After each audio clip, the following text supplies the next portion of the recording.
Good afternoon, just after 2 o'clock, and Kyle Clark is joining me. And as we did yesterday, we're talking about wildfire in Colorado. I wanted to talk about this afternoon. Yeah, this is a new fire that has popped up in the area around Lyons. You're getting a look at that fire now from Sky 9. We believe that fire is burning northeast of town in the vicinity of Eagle Ridge Road. This is a separate and apart fire from the Alexander Mountain Fire, which has been burning now for 2 days in the foothills west of Loveland. Yeah, obviously this is the situation that we've been dreading over this long, dry summer. The fire yesterday that got underway before noon just to the west of Loveland, and now this one north of Lyons, and you can see another very active plume of smoke climbing. You can also see some aircraft working in that area as well. At this point, that doesn't look to be doing any dropping, maybe just some scouting. No, there's the slurry. They do have aircraft that they've brought over to help. Some of these resources may be some of the resources that were already in the air over by Loveland at the Alexander Mountain Fire. Fortunate in that respect that they have air assets so close. The danger with this fire, as opposed to the Alexander Mountain Fire, which is considerably larger in size but has yet to burn a building, is that that fire is in very close proximity to homes. You have Eagle Ridge Road that runs along the top of that forested ridge, and you have homes down on the bottom side of the ridge both ways. Smoke is blowing east, so that camera is looking west right now. Lyons is to the left side of your picture. As we kind of pan around, you might even get a look at the town there. So that is the town of Lyons down at the south end of the ridge. The fire's up north of there in an area that is dotted with a good number of homes. We have seen active flame, and this fire's behavior already different than yesterday's, most notably in that plume is not really a smokestack. In this case, that smoke is actively drifting. It is moving wind-driven off to the east there. So the look we're getting at this fire certainly is alarming in that we are seeing much more of that feeding of the winds. And again, another slurry drop there as they try to work on the west side of that fire to try to keep it from climbing up. When they did put out the call, Kyle, you alluded to the homes nearby. They said they wanted to divert that air support from the Alexander Mountain Fire, in that in this case they do have structures they feel are immediately threatened. And obviously Boulder County and the rest of the Front Range knew that the fire danger was high today. Red flag warning. There's a lot of dry fuel out there. The winds are not extreme. Obviously the temperature is very high, staying at 97 degrees at DIA right now, hotter in other parts along the Front Range. But there's an open burn ban today in Boulder County as well as tomorrow. There you see, boy, they are just right in close proximity to a home. It's very difficult to say on the far side of that house whether or not the flames have reached that house or whether they've been able to establish a perimeter. You just saw one of those single-engine aircraft go out in front of one of those seats that flew through the front of the frame. That's probably where the firefight is. Actually, you know what? I think we can see, Tom, that you can see the red from some of the slurry drops there along the far side of the house. My first thought was that those were flames, but I think that's just the red from the slurry. Yeah, they are certainly aware of where they want to be putting that slurry. They know where these homes are, where the fire is, and they're doing their best to get on top of it as quickly as possible. There, unfortunately, we do see active flames, active burning. So this fire, again, you can see the wind is definitely more significant than it was yesterday. Yesterday, that smokestack climbed straight up off the Alexander Mountain Fire. And this fire, it seems like it is being fed and pushed by those winds out of the west.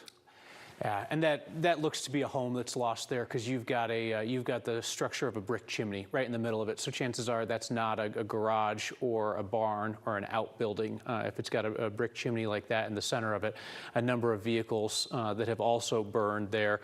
Right on the edge of the fire, you can see the crews on the ground there, and some of the firefighting assets overhead. The issue is that there are a number of homes there in that area. This is on Eagle Ridge Drive, Eagle Ridge Road, pardon me. This is northeast of Lyons in Boulder County. This is well south of the Alexander Mountain Fire. Another drop there from aircraft going overhead. And at this point, we have yet to see any work fighting this fire on the ground, but have seen at least 3 different identifiable aircraft working it. This is an area, as is the case with the Alexander Mountain Fire yesterday, where you have those planes dropping slurry, and the problem is, of course, that they have to go back and get more slurry, and it takes time for them to load up, make another drop, and continue to attack the fire as they try to prevent it from growing in certain directions. There you see a big drop right there. But those other planes that are dropping water, there are quite a few reservoirs around, and they've been able to take advantage of those without having to travel too far to reload and try to get water on the fire in some areas. But it's with these slurry drops, they're really trying to contain the direction that the fire will or will not eventually grow. Yeah, they got Foothills Reservoir about 5-6 miles to the southeast of there, which you would think would have enough open access that they could get in if they wanted to drop water. We have not seen water drops yet. Obviously, this is a very aggressive and coordinated aerial firefight, as you mentioned, Tom, because of the assets that they already have positioned in the area for the Alexander Mountain fire to the north. I mean, I can't remember last time we were watching a fire and we saw 4 drops within a span of 4 minutes or so. So fortunate that those assets are there. Looks like already at least one home has been lost in this new wildfire that is burning near Lyons. We can show you an idea of the evacuations now, I believe, on a map. Yep, so here are your evacuation areas. And I'm actually going to stand up so I can go and take a closer look at it like you can on big TVs at home. So that is a fairly large evacuation area for the Alexander Mountain fire, which now includes the Masonville area. Yesterday, that was Drake down to the Dam store on US 34. And then to the south of there, you're going to see the second evacuation area, far smaller in size. So when you talk about coordination, these aircraft are not just flying around. They have to be coordinated with one another. But then you also have the overarching coordination of all these assets. Where do they go? How do they use them? And we've been seeing this in the past where everybody wants all the assets they can get. But those assets that were working to the north near Loveland, now many have been diverted here down to Lyons because of those structures. But the amount of coordination it takes to fight a fire safely and to use the assets in their best manner possible, that's something that not only requires planning, but also people who've done this before, thinking about the best ways to attack these fires and how best to use those assets, because those first hours of fighting a fire can make all the difference. I'm going to pull up a little bit more information about the evacuation area on this Boulder County fire. This is that second fire that we're watching outside of Lyons, to give you a little bit more information on the scope of the evacuation area. That last map was a little bit difficult to see. The evacuation area stretches from US 36 on the east side of Lyons. So think right across the street from Bone Park, and then it goes straight north along Eagle Ridge, and it goes straight north for what appears to be a mile or two outside of town, up over Indian Mountain, the north edge of that evacuation zone. I'm just going to zoom in on a road so I can pull it up for you. It's Dry Creek Drive and Chimney Hollow. So basically reaching up to like the Dry Creek and the Little Thompson River area. So this is an evacuation area, mandatory evacuation, northeast of Lyons, but the south end of that evacuation area does come into town, clear down to 36. And that's part of the danger, is trying to forecast directions of fires. It's not all the wind that solely moves these fires. It's where the fuel is, and these fires can certainly go in directions that are not anticipated. So when you create an evacuation space, whether it's a mandatory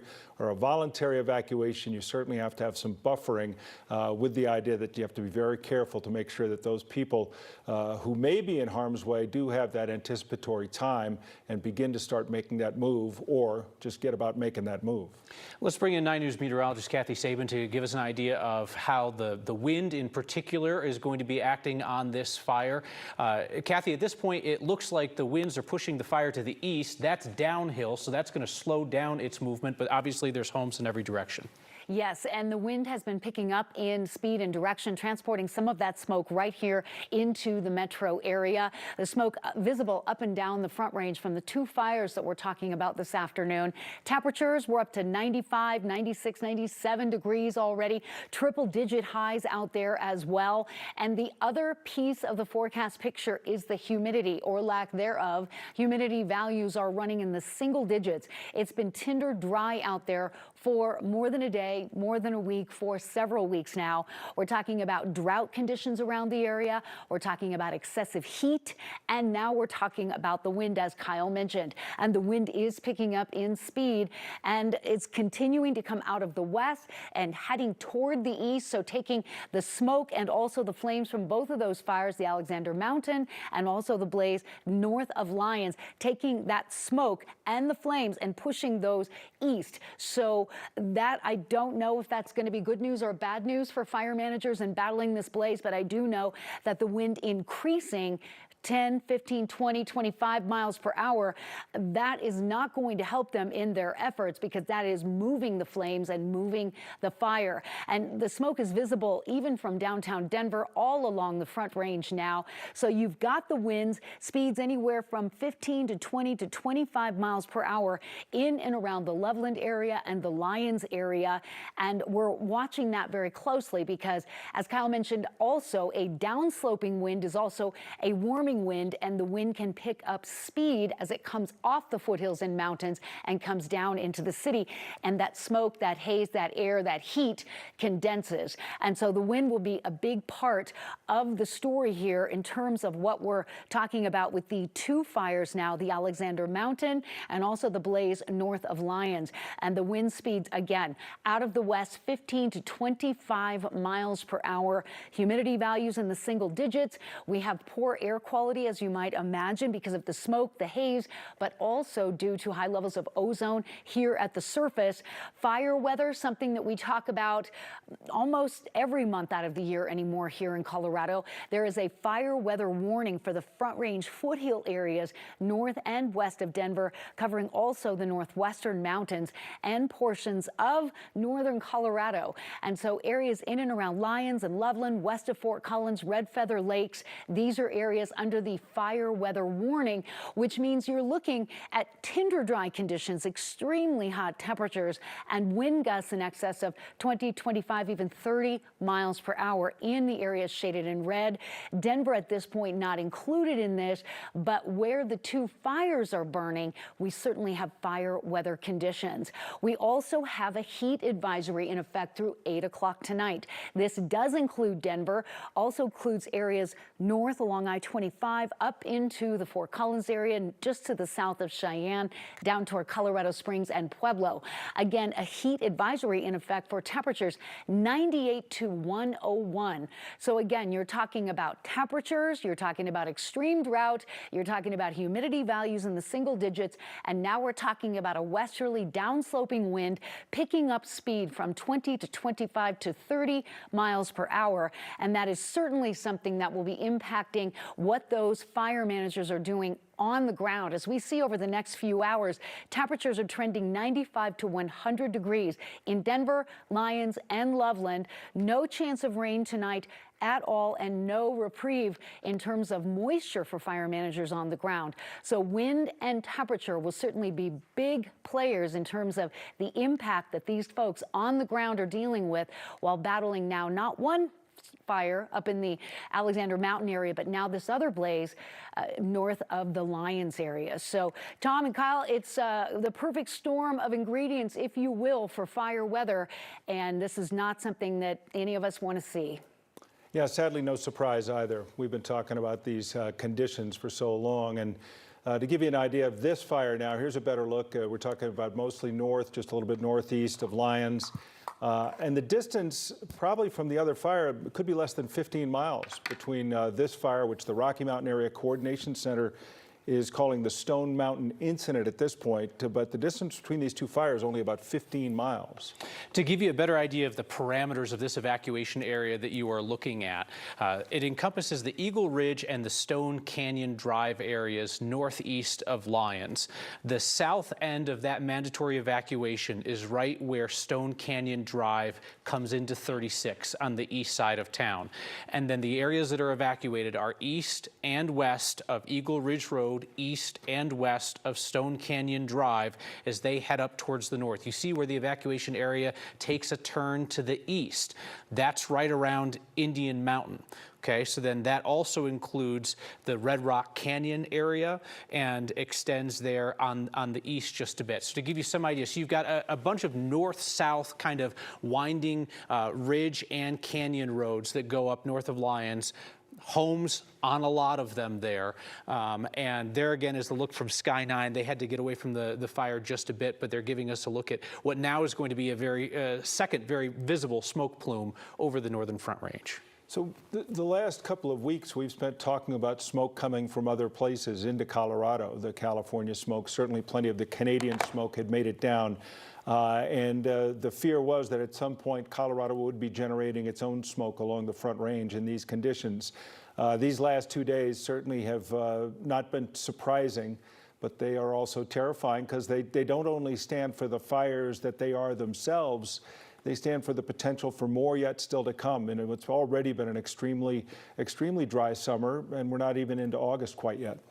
We don't know what started this fire. We don't know what started the Alexander Mountain fire that's burning west of Loveland. But this fire here starts on a day in Boulder County in which the sheriff's office had already told people no open flame for any reason due to the high fire danger and the red flag conditions both today and tomorrow.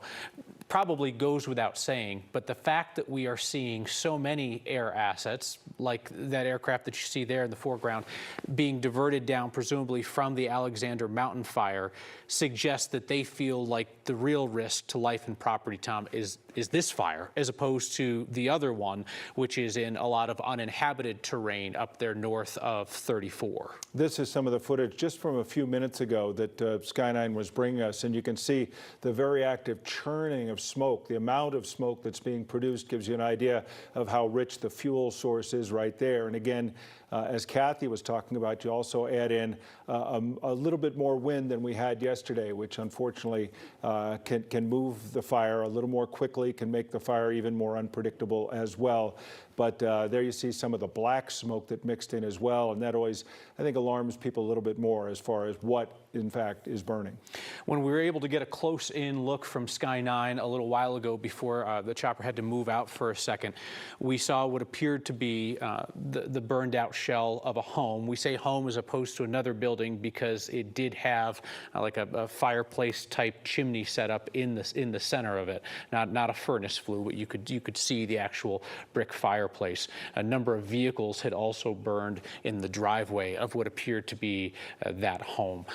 Based on the pictures that we saw, couldn't tell whether that was on Eagle Ridge Road or whether that was on Stone Canyon Drive, but it did appear to be more kind of up on that ridge line, which we could see a number of other houses in the area and very active slurry drops on that fire.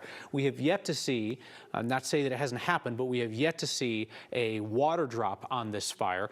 One of the positives for firefighters in an otherwise really challenging environment on that northern fire, the Alexander Mountain fire in Larimer County, is the proximity to Horsetooth Reservoir. You have easily available water, and you have a big body of water that allows them to safely operate on it. You have Foothills Reservoir, which is about 5-6 miles to the southeast of this new fire that is burning near Lyons. Not as expansive of an area, but you're also not dealing with terrain like you are, say, around Horsetooth. You're out in kind of like the flats area south of Lyons, southeast. We've seen these fires for years, of course, and we've seen the way that they are attacked, but it seems to me that between this fire being noticed and the disposition of being able to drop in air assets on it is as fast as I've ever seen. And the idea that maybe with slurry coming quickly, Kyle and I haven't seen the water drops yet, if there have been any, but the slurry on this fire is happening faster than any fire I can recall. They were unfortunately already dealing with another fire just 15 miles away or so next to Loveland. And with that comes the opportunity to use this in almost immediate fashion. We'll see if that's able to pay off. Yeah, there's no good scenario in which there's a fire that starts in your backyard or in your community, but one for which there are immediate assets that can be brought to bear, both in terms of the planes, but also the fact that there's an incident management team that has stood up and operating right there in that area. You know, I mean, because we've seen that happen as well, where, you know, there will be a fire start that happens and the planes are nearby, but it takes time to get the manpower there and to get everything coordinated, to get people up in the air. And the fact is that's all up and running for the Alexander Mountain Fire, some miles north of here in Larimer County, and they've had the ability, it certainly appears, to just quickly pivot down to this fire that is in far closer proximity to homes. If you're just joining us, this is a new fire that is burning northeast of Lyons in Boulder County. This is in the Eagle Ridge Stone Canyon area. There are mandatory evacuations for the houses that are northeast of Lyons, along Eagle Ridge, along Stone Canyon, the northern end of Red Rock Canyon up by Indian Mountain. There's kind of an upside down L shape of evacuations northeast of Lyons. The winds, not extreme, but as Kathy said, growing, are pushing the fire and the winds aloft pushing the smoke plume out to the east. That is away from the population center, but there are homes in close proximity on every side. And this is what it looks like on the ground as you, our crews make that approach to try and get there and get the latest for you. But yesterday, the size of the fire up near Loveland, it sent a giant plume that people could see up and down the Front Range for miles. This one with not as tall as Signature, but again, that may be of concern in that it may be winds pinning it down and moving it a little more quickly as well. But this gives you an idea of what people are seeing up near Lyons. And whereas yesterday 34 had to be shut down, 36 is certainly going to come to a halt near Lyons today, with assets on the ground now trying to get over to this fire as well. And we have certainly seen in past years in Colorado the way that these red flag conditions breed an environment that is ripe for fires. And you can see multiple fires burning at any one time that continue to strain assets. This is video that was sent to us by a viewer that would appear to be the view from the southeast. This might even be the north side of Boulder that we're looking from as you look that way, right? Yeah, because you've got the Twin Peaks in the background there. You can see Evans in the background. So that's somebody who's to the southeast towards Boulder, looking up towards that fire burning in Lyons. And this put a bit of smoke out into Boulder County and smoke into Larimer County as well. Yeah, this one, you're right, Tom. The wind is making it sit down a lot more than what we saw with the fire in Larimer County, especially yesterday. Early numbers coming in from Lyons Fire say 0% containment, which would not be surprising as suddenly as this fire has started, but they're also saying it's about 30 acres in size. So the concern is that number will be swelling. But at this point, they're describing this as a 30-acre fire with 0% containment burning north of Lyons. So they are trying to get a better handle on it. Kyle, this is one clip of video we saw a little bit earlier of a home that appeared to be protected, and then just a minute later we saw this home that you had described earlier. Yeah, and the fact that you don't see any of the firefighting rigs up around the house. You saw them kind of back at the end of the drive. You at least saw some pickups back at the end of the drive. Suggests that this might have all happened before firefighters really had a chance to get on things. And that is kind of there on the edge of where the fire touched. There, you've got an engine down at the bottom of the driveway. The drops that were happening that we saw earlier, and again, this is video from a moment ago from Sky 9, they were happening in very close proximity to where that home burned. And I don't know if there's another home that is obscured by the smoke there that we can't see in the middle of the screen, but that's where they were actively dropping. There's another drop which suggests that there's, that there are homes, properties, lives toward this side, towards the bottom of the screen that they're concerned with as the smoke pushes eastward, right? So that would be to the west side. They're doing some protective work on the west side of this fire that is north of Lyons.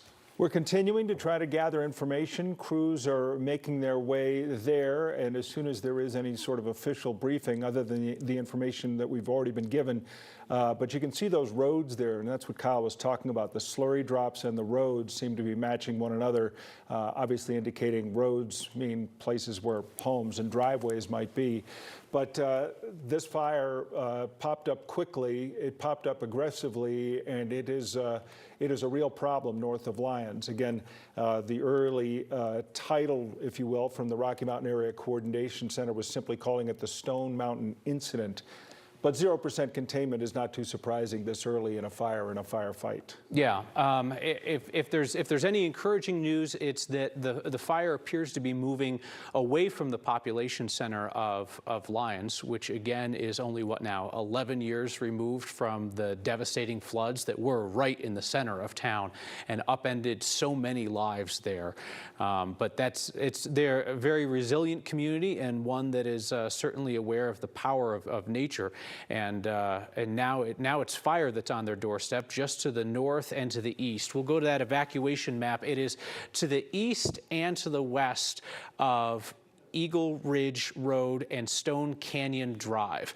The dark lines through the center of that map appear to be just kind of like an easy delineation for evacuations. Those are not roads. So if you're looking at that vertical red line through the center of the evacuation area, that kind of splits the difference between Eagle Ridge and Stone Canyon. And there are evacuation areas on both sides of those two roads. It extends up where it kind of dog legs to the right. That is around the north side of Indian Mountain to include the top of Red Rock Canyon, not the southern end of Red Rock Canyon. That is kind of that Y-shaped road that you see leading south out of the evacuation area. The good news also is that this does not appear to involve a ton of neighborhoods that are only one way in and out from a cursory glance at the map. There's good connectedness north-south. There's just not a lot of east-west, right? Because your topography there runs north-south with the canyons and the ridges, so that folks can go both north or south to get out of the area. They just can't go east or west.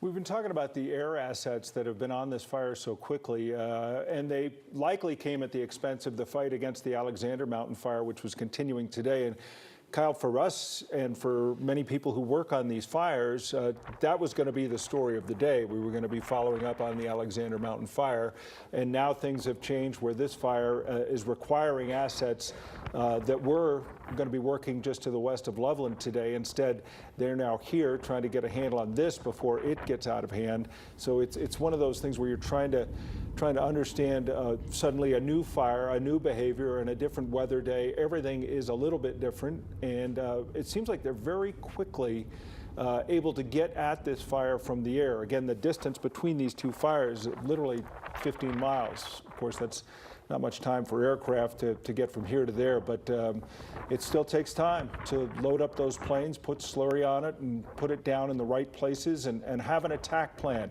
Immediately, you suddenly have to know the best way to fight a fire, to understand a neighborhood's layout, to understand that day's weather, and try to get on top of the fire as quickly as possible from above.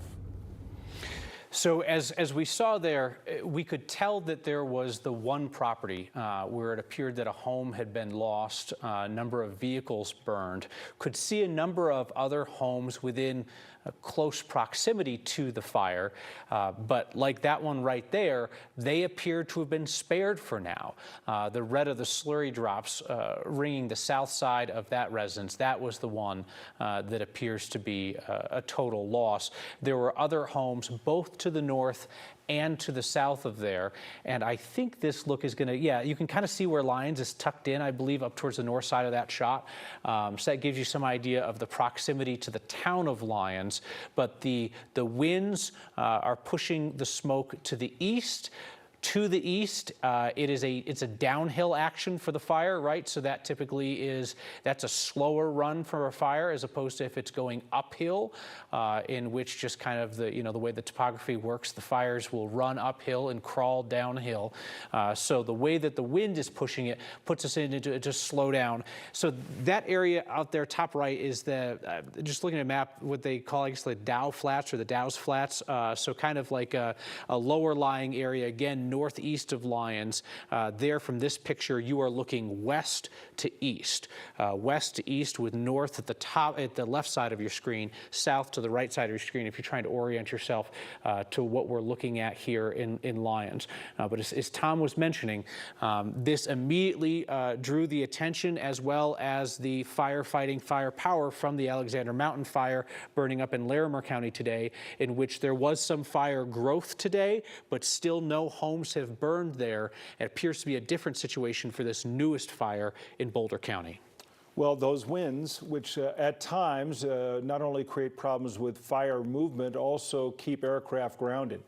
But to this point, what we've been able to see has been a very active aerial attack. Several planes dropping slurry and making their runs. And again, we just talked about it, how they were able to get to this fire and on top of this fire from above as quickly as I've ever seen. But also, it now becomes a matter of how productive they can be. They are now trying to identify and find the best way to allocate resources and get this fire knocked down and stopped as soon as possible.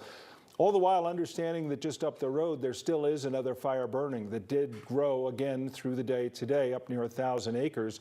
And that fire, while not having theoretically, or at least as we understand, as many homes or residences up there, it also is going to require attention. It's not like that one, is suddenly put away. So they're going to have to figure out the best way to get on top of this and then balance how they use resources between what are now 2 good-sized fires burning in Colorado. Yeah. The more we're able to watch this video, Tom, and to kind of get a better sense of the terrain, it looks like the fire is moving south to north, right? The wind is kind of pushing it, the wind is pushing the smoke to the east, but if you kind of see, like, obviously it's not, an exact cardinal direction, and you can see that the smoke is being pushed to the northeast, and it would appear that that is the direction of the fire spread as well. It's up on the ridge line. Again, this is in the Eagle Ridge area, very close to Stone Canyon. There's some folks up in the area that have been calling this the Stone Mountain Fire. We have yet to hear anything official in terms of a fire name. Not that that particularly matters, but it does just help people know, especially if they're not from the area, which fire we're talking about. But this is the fire that is northeast of Lyons, appears to have started around midday today, has quickly grown to about 30 acres in size, and is burning through some timber, and also is burning through at least one home there up on the ridge. Yeah, terrain plays such a role in the way fires behave in Colorado. We talk about fires climbing hillsides, but they also at times can go down because of the burning timber that then tumbles down the hill. On the phone now, Sam Lefevre is joining us. She's been trying to help her parents get out of this area. Sam, can you tell us a little bit about what you're dealing with right now?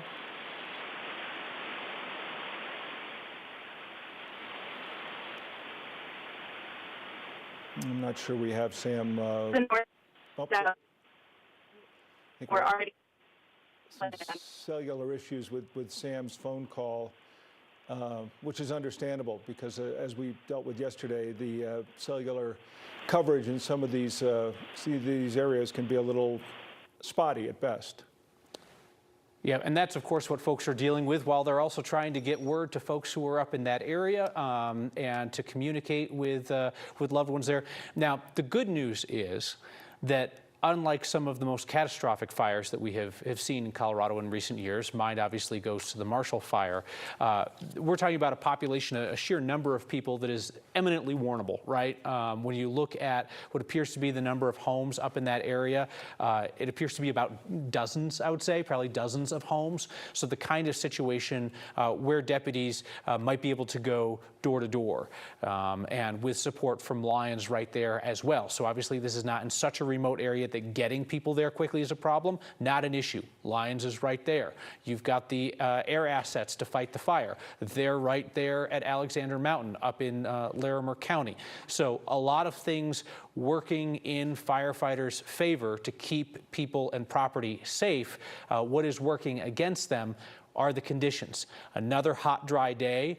that follows weeks of largely hot, dry days as more and more places around Colorado, from Jefferson County to Greeley to Boulder County, tell folks no open fires because folks with a lot of knowledge and the best of intentions can have things get away from them, and then situations like this can happen. We don't know the cause of this fire in particular or the Alexander Mountain fire to the west of Loveland. This view from Longmont, Highway 66 and 287, and this is the thing, it stops us all. If you see it off in the distance, you know it's a bad deal. It's somebody is really in trouble when you see these large fires start to burn in Colorado. And you know, as you were talking, Kyle, I was looking at some of the Sky 9 footage, and while we can see these trees located in among these evergreens and the like, that as that fire, sadly this home is not going to make it through, but as that fire does drift east, it turns into more grass, far fewer trees. The terrain changes dramatically as far as the fuels.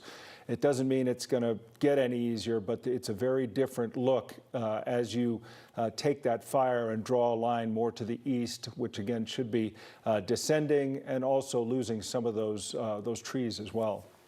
Let's try to bring Sam Lefevre back in, who's helping her parents out there in the Lyons area. Sam, do we have you? Yeah, can you hear me better? Yes, indeed. Thank you so much. So if you're in a safe place to chat, tell us what you're dealing with. Yeah, so my parents' home was actually the one that was on the news the last time there was a fire in Lyons. We had like flames within 30 feet of the house. So they're already kind of working on evac plans. They had been since then, just in case anything happened, but they are literally sandwiched between the one to the north and the one to the south. I don't even know what they're called yet because we've just been working on them and trying to get propane tanks pulled into the truck and get everybody out.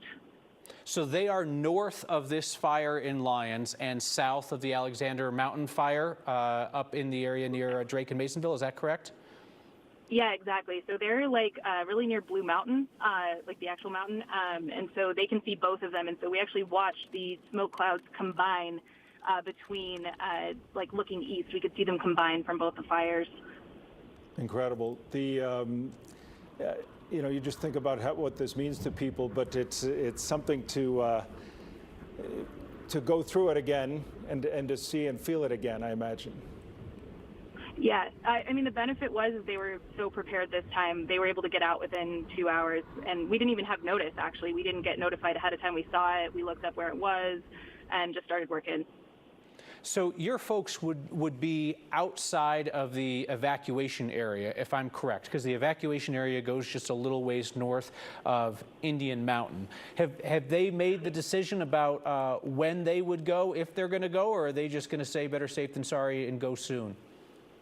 They're going soon. So they also were impacted by the floods way back when and got stranded for like 2 weeks. So they are better safe than sorry people. So they're headed out now. Very, very understandable. Can I ask you, do you know this area well, where the fire is burning, this Eagle Ridge Stone Canyon area north of Lyons? Yeah, so that, to my knowledge, should be a pretty well-developed canyon. Most of those houses are well over $1 million. Extremely nice, well-finished, but they're not like further back where you have more like 30 acres per plot. It's definitely more like a normal development.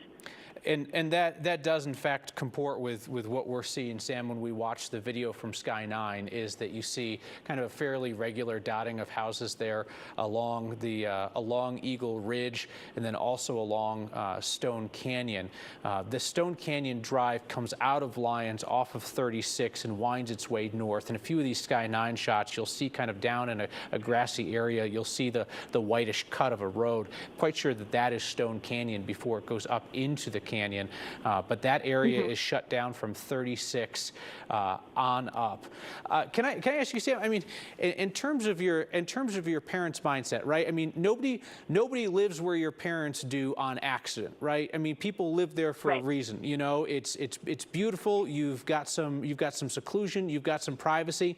After getting cut off by the floods and threatened by the fire, and now this, do you think that there's a point where they say none of it is worth it, or is this just something that they accept as a hazard of living where they do? I would almost say they've kind of iterated into a point of saying this is a hazard, but also they have the ability to do things to help it. So when we had the last fire, the firefighters complimented them on the fire line they had built around their house. And that was actually what made it defensible. And so just taking precautions like that, if you're going to live up there, you have to. You can't just be laissez-faire about it. You have to take precautions if you've decided you're going to do it. I love that you say that, though, Sam, because I think, sometimes we watch these scenes, and obviously in the moment you feel very powerless in terms of what can any one person do, especially those of us, who are not trained firefighters. But the point that you make is so well taken that in terms of fire prevention work and mitigation work, with something like 50% of Coloradans living in the wildland-urban interface somewhere, in this state, many of them along the Front Range, there are things that just about any of us can do around our properties, especially if you're west of 25, to take precautions to better secure your property so that hopefully your place is one of the ones that is standing after an event like this. Sam Lefevre, I thank you for taking the time to talk with us and wish your parents all of the best. Thank you for your perspective. Thank you. Appreciate it. Well, we want to turn now to Kathy Sabin because, of course, the weather plays a big role in these fires and how they get underway and certainly how they behave once they start. Kathy, what are you looking at? Well, the westerly winds, Tom, increasing in the fire zones, transporting some of that smoke and haze right into the Denver metro area. The smoke from the two fires clearly visible up and down the Front Range this afternoon. And while the winds are increasing out of the west in some areas, still allowing for some of those planes to make their drops on the fire. We've been watching that coverage live, and we're also seeing that maybe there are some things that are starting to burn as the smoke changes from white to black, indicating that possibly a structure or a propane or something has gone up there. Temperatures, the big story. Our highs actually about 97 today, back to 95 this hour, 104 in Lamar, triple-digit highs in northeastern Colorado. And this is something that we have seen for days and weeks. So we're in an extreme drought situation where you have these above-average highs. Yesterday we tied the record at 99. We expect to be as warm today. The record is 101. We're hoping we won't get to that level. But when you look at the lack of moisture across our state, while not entirely unusual in late July and August, this is extremely dry. And as you're seeing next to me here in Boulder County, that is a slurry plane we're watching live that has just taken off, and we've been watching them. The wind, while gusty at times, is allowing for the planes to make their drops over these two fires, the one north of Lyons and the one they've been battling in the past 24 hours up near the Loveland area, the Alexander Mountain Fire. So we're continuing to watch and grateful that the wind is allowing for these planes to get the water, get the fire retardant, and get those activities up into where those fires are burning. And we continue to watch that live for you. So you've got temperatures in the mid to upper 90s, humidity values in the single digits and teens, and we've had this excessive drought scenario that's been playing out. Here's a look at the winds along the Front Range. Denver here, the winds are coming from the west, pushing toward the east, and that is where the flames and smoke are going. And Kyle mentioned it almost looked like maybe the smoke and flames were going from the south toward the north, and every now and again there is a little bit of a southwest kink or flow to the wind, but predominantly it is out of the west. And so this will provide some challenges for fire managers in these two fire zones for sure, because these are right along the base of the foothills, and we're seeing that winds out of the west are a downsloping wind. The wind will increase in speed when it comes down a mountain or foothill, and that warm smoke, the haze, will condense over the area. And these are not scenario ingredients that fire managers on the ground, boots on the ground in the area, want to see. The wind like this wind direction not helpful. And we're seeing the gusts anywhere from 20 to 25 miles per hour. One of the higher gusts that I've seen was about 30 miles per hour. Also, we're dealing with poor air from the wildfire smoke, but also from ground level ozone levels. And we remain under that fire weather warning. Much of the burn area, but also the Northwest Plateau, Northern Front Range foothills, we're looking at very hot conditions with wind gusts anywhere from 10, 15, even 30 miles per hour and temperatures running 98 to about 101. So you have every ingredient at play for extreme fire weather, and that's what we're seeing play out today. We also have a heat advisory in effect through 8 o'clock tonight. This does include Denver, and that is for those temperatures from 98 to 101. So you have the heat, the lack of moisture, the low humidity values, gusty winds out of the west, which is pushing the flames toward the east. That's also where we're seeing, you can kind of see off to the right of me there how the smoke is coming from the foothills east across the urban corridor and out onto the eastern plains. And Tom mentioned, as may or may not be a good thing, as the terrain will be changing. They're coming out of some of these higher elevation and higher terrain areas where you have a lot of tree coverage into some of the more grassy areas. But I will tell you, fires can run quick in that grass when it's tinder dry like it is. We had a little bit of rain, you'll recall, last Saturday, and that's really been about it for the past couple of weeks. And so that is certainly going to be something with the wind. We're going to have to see how that fire moves with the wind, but also over the varying terrain that we've been seeing. And again, your temperatures over the next few hours, 95 to 100 degrees with no chance of rain in Denver or in Boulder County tonight. Kyle and Tom, back to you. All right, Kathy, thanks very much. We want to get some official information now on a fast-developing fire burning north of Lyons. Ann Reed, the spokesman with Lyons Fire, is joining us now. And Ann, if you will, could you give us just the nuts and bolts of what you do know at this point? Well, good afternoon. Yeah, we're just looking at that new start that's growing as quickly as that Alexander Mountain grew yesterday, which we are also working on as well up here at Northern Colorado Air Base. They're growing. Looks like the wind's pushing a little bit towards the east, and we do have evacuations in place in the Lyons area for Steamboat Valley, Eagle Ridge, and Stone Canyon. They have the large animals being evacuated to the Boulder County Fairgrounds. Can I ask answer any other questions? Yeah, do you know as far as things when the first calls came in, and we've been talking about zero containment in 30 acres. Is that still accurate? Oh, yeah, there's zero containment. They do have multiple aviation resources that have been helping with the new start here in Lyons. Those have been working the Alexander Mountain Fire this morning, and a few of those were able to get over to the new start in Lyons, which I believe is called Stone Mountain Fire. That was going to be my next question. There's some folks online in the fire community referring to it as Stone Mountain. Could you tell us more about this area, right? We can see from Sky 9, obviously you've got Eagle Ridge kind of down into the canyon, into the valley, a number of homes through that area, not side by side, but certainly not all that spread out either. What can you tell us about the lay of the land?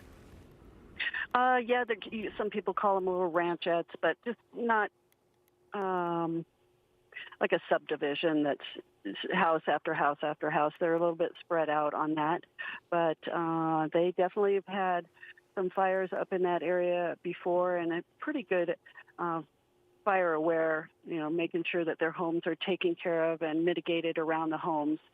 But I don't have answers as far as what kind of structure protection is in place right now.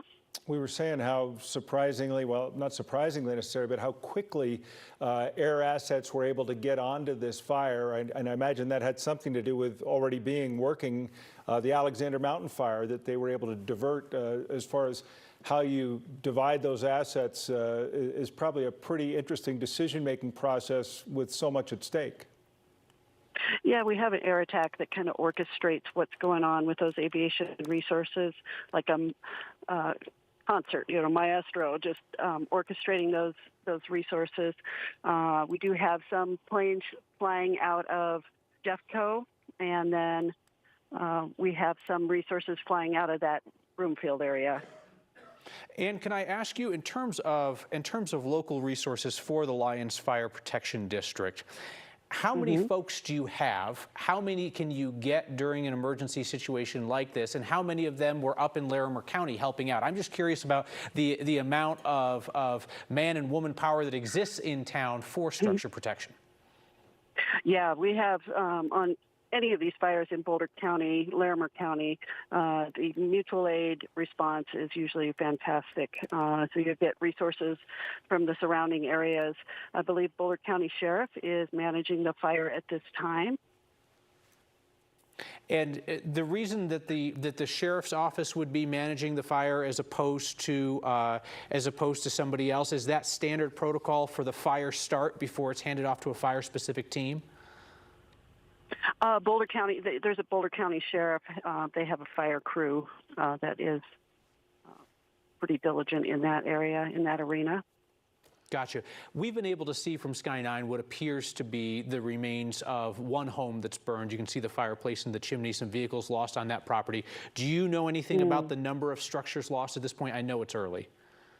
No, I don't, but I'm sorry for the loss. Our thoughts are with them for sure, and those that are having to evacuate.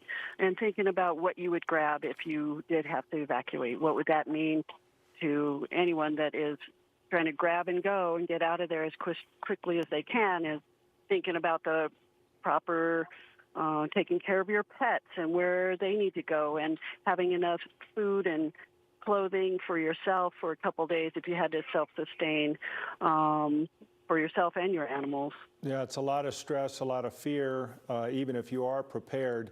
We talked about this a bit yesterday with Alexander Mountain as far as cell service, meaning because that's how most people get alerts, are communicating to one another. This area, do you know this area well enough to say this does or doesn't have good, solid cellular service? There's alerting systems that are in place inside Larimer and Boulder County. So a lot of folks need to sign up for those alerts. I'm sorry, I have an aircraft coming in right now. It's going to be really loud. All right. Well, Ann, we appreciate you joining us, sharing information with us. We'll continue to check with you. Thanks as always for keeping us posted.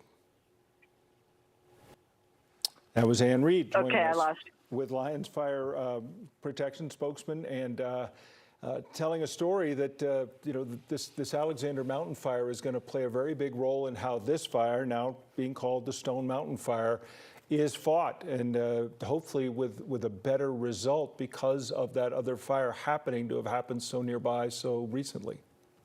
Now here is a look in which I believe you can see both of those fires at once.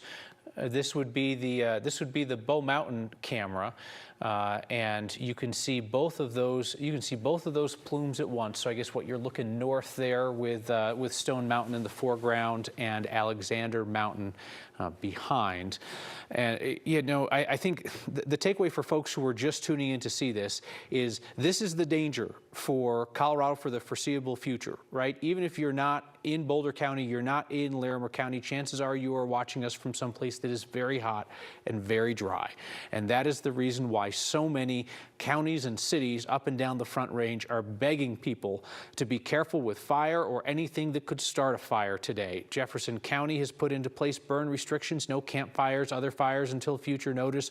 Boulder County has told people no open flames today or tomorrow. Greeley's doing fire restrictions, other places as well. So please be cautious, because while we don't know what has caused these two fires, we do know what the risks are on days like today when the state is dry after weeks of warm weather and a situation where the winds aren't whipping, they're also not negligible. And, a spark can get grabbed and away things go. And we have situations like this. And two fires is going to strain the resources of the folks who are working them. We know that some of the firefighting aerial assets that are being brought to bear on the Alexander Mountain fire came from the Western Slope, right? So they give up some of their fire protection to help out people here. And as we have seen in previous summer fire seasons, all of a sudden you end up in a rationing situation when resources are pulled out of state and they're pulled other places, and you only have so many planes, and you only have so many wildland crews, and you only have so many people to work on these fires. This is a far different situation than years ago when, say, we had what was Cameron Peak and East Troublesome burning at the same time. At 2 of the 5 largest fires in Colorado history that were burning simultaneously, which is just a nightmare situation. This is not a Marshall fire situation where you have near hurricane force winds pushing a fire into a heavily populated area, but this is obviously the start of what could be a very bad situation for the state if 2 fires becomes 3 and so forth. Yeah, you talk about the use of resources, and if there are more of these fires, you get into a very cruel form of triage for those people who have to decide what goes where and how hard you can hit it. Kyle, this is that area you've known very well or understand pretty well. This is the evacuation area for this Stone Mountain fire. Yep, so these are going to be the Eagle Ridge, Stone Canyon, and Steamboat Valley areas. And the evacuations go clear down to 36 on the east side of Lyons, where Stone Canyon drops into the highway. Evacuations on both sides of Eagle Ridge, Stone Canyon, up on Steamboat Valley. There where the evacuation area takes a turn, a hard turn to the east, that kind of wraps around the top of Indian Mountain and includes the northern end of Red Rock Canyon. The southern end of Red Rock Canyon is that Y-shaped white road that comes down onto the flats. And the fire is kind of up on the ridge line, roughly where that heavy dark red line is, kind of going north-south. That line, I think, is just delineation to help the firefighters figure out where various neighborhoods are. That's not a road on the map. That's also not the fire. But that gives you a rough idea of where that fire is, and the best that we can tell from its behavior. And I certainly think Ann alluded to this as well, Ann Reed from Lyons Fire when she was on with us, that if this fire were moving south or southwest, 1, that would be an unusual wind direction for this place in Colorado, but 2, that would put the whole of Lyons at risk, and that is not the situation. The fire is moving away from the population center of Lyons, but moving through this rural area in which there are dozens of homes, ranchettes as she called them. Yeah, and also seeing how that fire is moving away from those evergreens and down towards more of a grassland or even some barren area where there might very well be less fuel to keep that fire churning.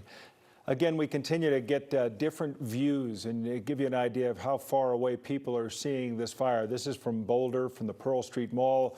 You can see that plume lurking there. And you like to think the positive impact of these plumes is that it does scare people and make people more fire aware for the rest of the summer all around the state, because there but for the grace of God go many. And there's the picture that Kyle was talking about earlier. On the left, the Alexander Mountain Fire is still churning, and then in the center of the screen, the Stone Mountain Fire, now only maybe an hour or 2 old, has already churned up all that smoke and continues to burn north of Lyons. So our Steve Steger, who is something of an expert on emergency evacuation alerts and orders, has shared that there is a secondary evacuation associated with this fire that is not reflected on the map that we've been showing you, but that is an evacuation that is to the east, northeast of the previously stated evacuation area, and that includes the neighborhoods to the direct east of Indian Mountain up to the Larimer County line. I'm going to read some street names for you. Moss Rock Court, Moss Rock Street, North Dakota Ridge Road, and Redstone Court. Again, our Steve Steger is sharing that there is an evacuation message from the Boulder County Sheriff's Office to that area due to the wildfire that they're calling the Stone Mountain Fire.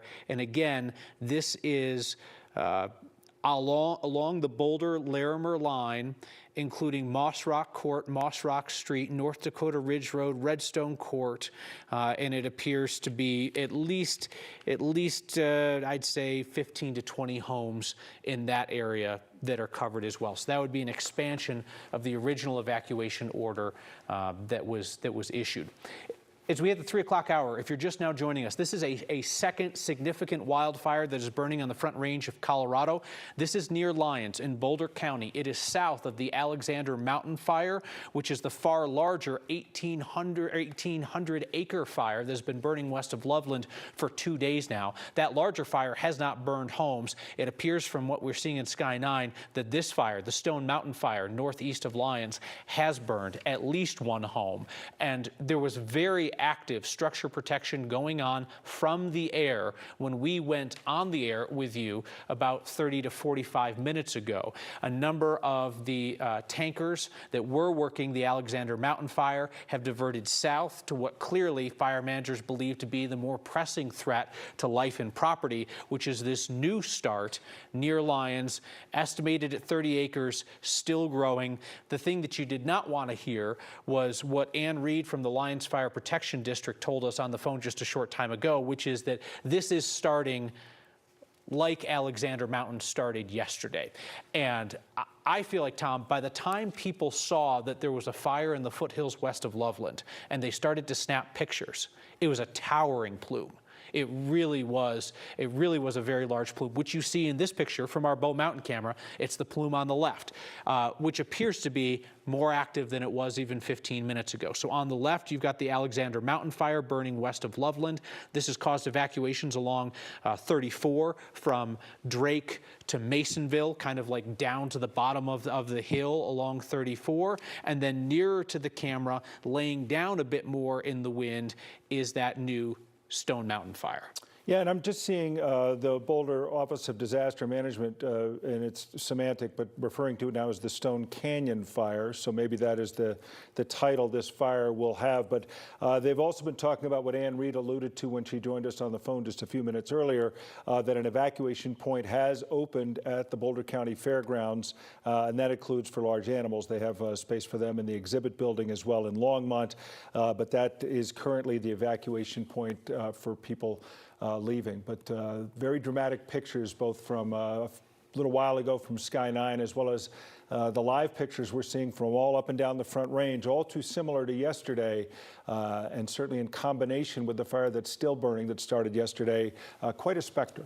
Yeah, and we saw from that Bow Mountain camera what looked like increased activity from the Alexander Mountain Fire to the north, and that's also anecdotally what we're hearing from a 9 News viewer, Mark McGee, checking in from northern Colorado, who is saying that from where he sits looking northwest from south of Berthoud, that there is a noticeable increase in the smoke plume from the Alexander Mountain Fire. More activity from the larger fire that at last check was 1,820 acres. And that's the view from Pearl Street, and there as well you can see the two plumes. The one on the left, the taller one, belonging to the Alexander Mountain Fire just outside of Loveland, and then the one that's still lower to the ground but much closer to Boulder is the one burning north of Lyons. The Stone Canyon Fire is, I think, what we're going to be calling it now. But again, it is quite a sight to behold, and as I was talking about it, it's quite a very clear warning to people in and around Colorado and the American West that this can happen, and it can happen quickly, and especially if it happens when another fire is burning, it's going to be a problem, because you do have only so much capability to fight fire. And we were talking earlier with Kathy, the winds have actually been pretty mild. I mean, they are there, they're significant, they do affect these fires, but it is not like some of the days we've seen when some of these fires have had their runs and seem to be unstoppable because of winds of 50 to 100 miles an hour.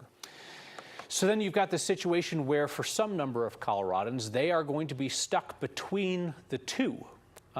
Which is not an enviable position. We spoke with a Coloradan, Sam Lefevre, who's helping her parents pack up and go. They are not in a mandatory evacuation area, but have made the decision to just up and go anyway, considering that they have one fire to their north and one fire to their south rather.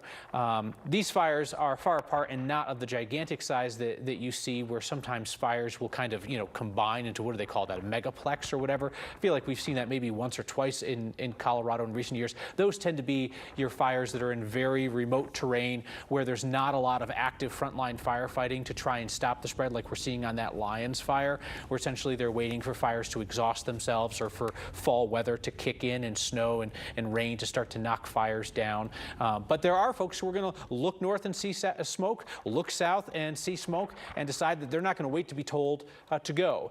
This being the view from the north side of Boulder there, looking up towards Longs with the fire in the foreground. I'm sure Kathy could tell us a lot more about why this is in terms of wind pattern and topography, but it is wild to see the way that the smoke plume from the Alexander Mountain fire is standing straight up as it was yesterday, and the fire and the smoke plume from the Stone Canyon fire in Lyons is laying down quite a bit more. And there you see them side by side. That's just really interesting. Although, boy, that's a discouraging coloration of the smoke from the wildfire outside Lyons now. Yeah, they both have taken on a different darkness, maybe by light, but that certainly looks like a blacker smoke being generated out of both fires at this point as well. Again, we take a look from around different places. This is a situation where one of our CDOT cameras showing that smoke very actively churning and climbing and drifting off to the east. But each one of these pictures gives you a different perspective, but all the perspectives show trouble down below. And the concern is, how long is this going to last? How long can this fire burn before there is some containment? At this point, I imagine while they're aggressively dropping slurry on these fires, especially this one, they're also just trying to begin to map out a plan of attack, trying to find out the best way to fight the fire, mostly a defensive posture at this point. But again, this is the view from Pearl Street of the two smoke plumes burning north of Boulder. The one to the left up in Loveland, or just west of Loveland, and the one to the right just outside of Lyons to the north. I passed along this message from our friend Mitchell Byers, deputy city editor up at the Daily Camera in Boulder. This is just kind of like a community PSA request, asking folks to stay off the North Foothills Highway south of Lyons. Mitchell's reporting that there are a lot of emergency crews trying to make their way north from the metro area to help out with this Stone Canyon fire, and they're encountering folks who have decided to go up there to make a day sightseeing of it. So needless to say, if you can avoid North Foothills Highway north of Boulder, that is the main route for firefighters coming from the metro area to get up there to try and help. And they were also trying to get people to stop recreating and keep the watercraft off of some of those reservoirs nearby, everything from Horsetooth to the north on the west side of Fort Collins down through Carter Reservoir. I'm sure the same courtesy would like to be afforded to all the reservoirs in the area around both of these fires, as the water drops will also be continuing for a while as the battle is joined now against these two fires burning in northern Colorado along the Front Range. And they're making a site that I think hopefully is sending a big, strong message to a lot of people about how careful you have to be. We have updated Stone Canyon fire road closures, this from the Boulder Office of Disaster Management. We've given you some idea of where these are, but obviously if you're in that area, you have friends or loved ones there, the specificity matters. So if everybody could just bear with for 30 seconds while we read these off. These are the roads that are closed because they're in evacuation areas near the Stone Canyon fire. Eagle Canyon, closed between Stone Canyon and Steamboat Valley Road. Lewis Lane is closed from Eagle Ridge to 36. Osprey Lane is closed from Eagle Valley Drive to Stone Canyon Drive. Eagle Valley Drive is also closed. Nolan Road is closed. Peregrine Lane is closed from Eagle Valley Drive, and Falcon Lane is closed at Eagle Valley Drive. So it's that area up along the ridgeline and into the canyons northeast of Boulder. The good news is that fire is not headed for the population center of Lyons. Probably I should have said Boulder County there, not Boulder. This fire is well north of Boulder, and it is in fact northeast of Lyons. Not headed in that direction.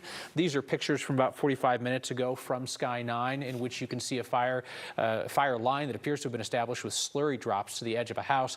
This we believe to be a house nearby that was lost. Our thought is that this is a home as opposed to a garage or an outbuilding because there was a standing fireplace and chimney directly in the middle of it. This gives you a view of the town of Lyons there below it, and then up on the ridge line, the fire. That, again, the home that we believe was lost, and don't see any signs there of a firefight that happened in the area. We don't see any evidence of slurry drops, and the firefighter's engine was down at the end of the street there as the fire burned east, northeast. The road at the foreground of the picture is kind of there to the west. If you're just joining us, when we came on the air around the neighborhood of, I think it was probably 2:30, had never seen so many slurry drops in quick succession on a fire, especially, Tom, a fire this small, right?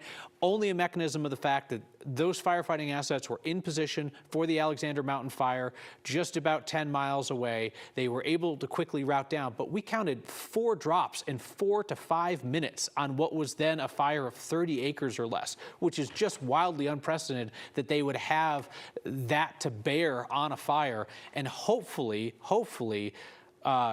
homes, if not lives, were saved by those actions, and they were able to literally get the drop on this thing early. Yeah, seemingly within an hour of knowing that there was a fire, they were able to start going after it from above. You know, there are areas where these fires aren't burning that are taking notice. Arapahoe County just putting into place a stage 2 burn ban for unincorporated areas of Arapahoe County, Centennial, Foxfield, and Deer Trail.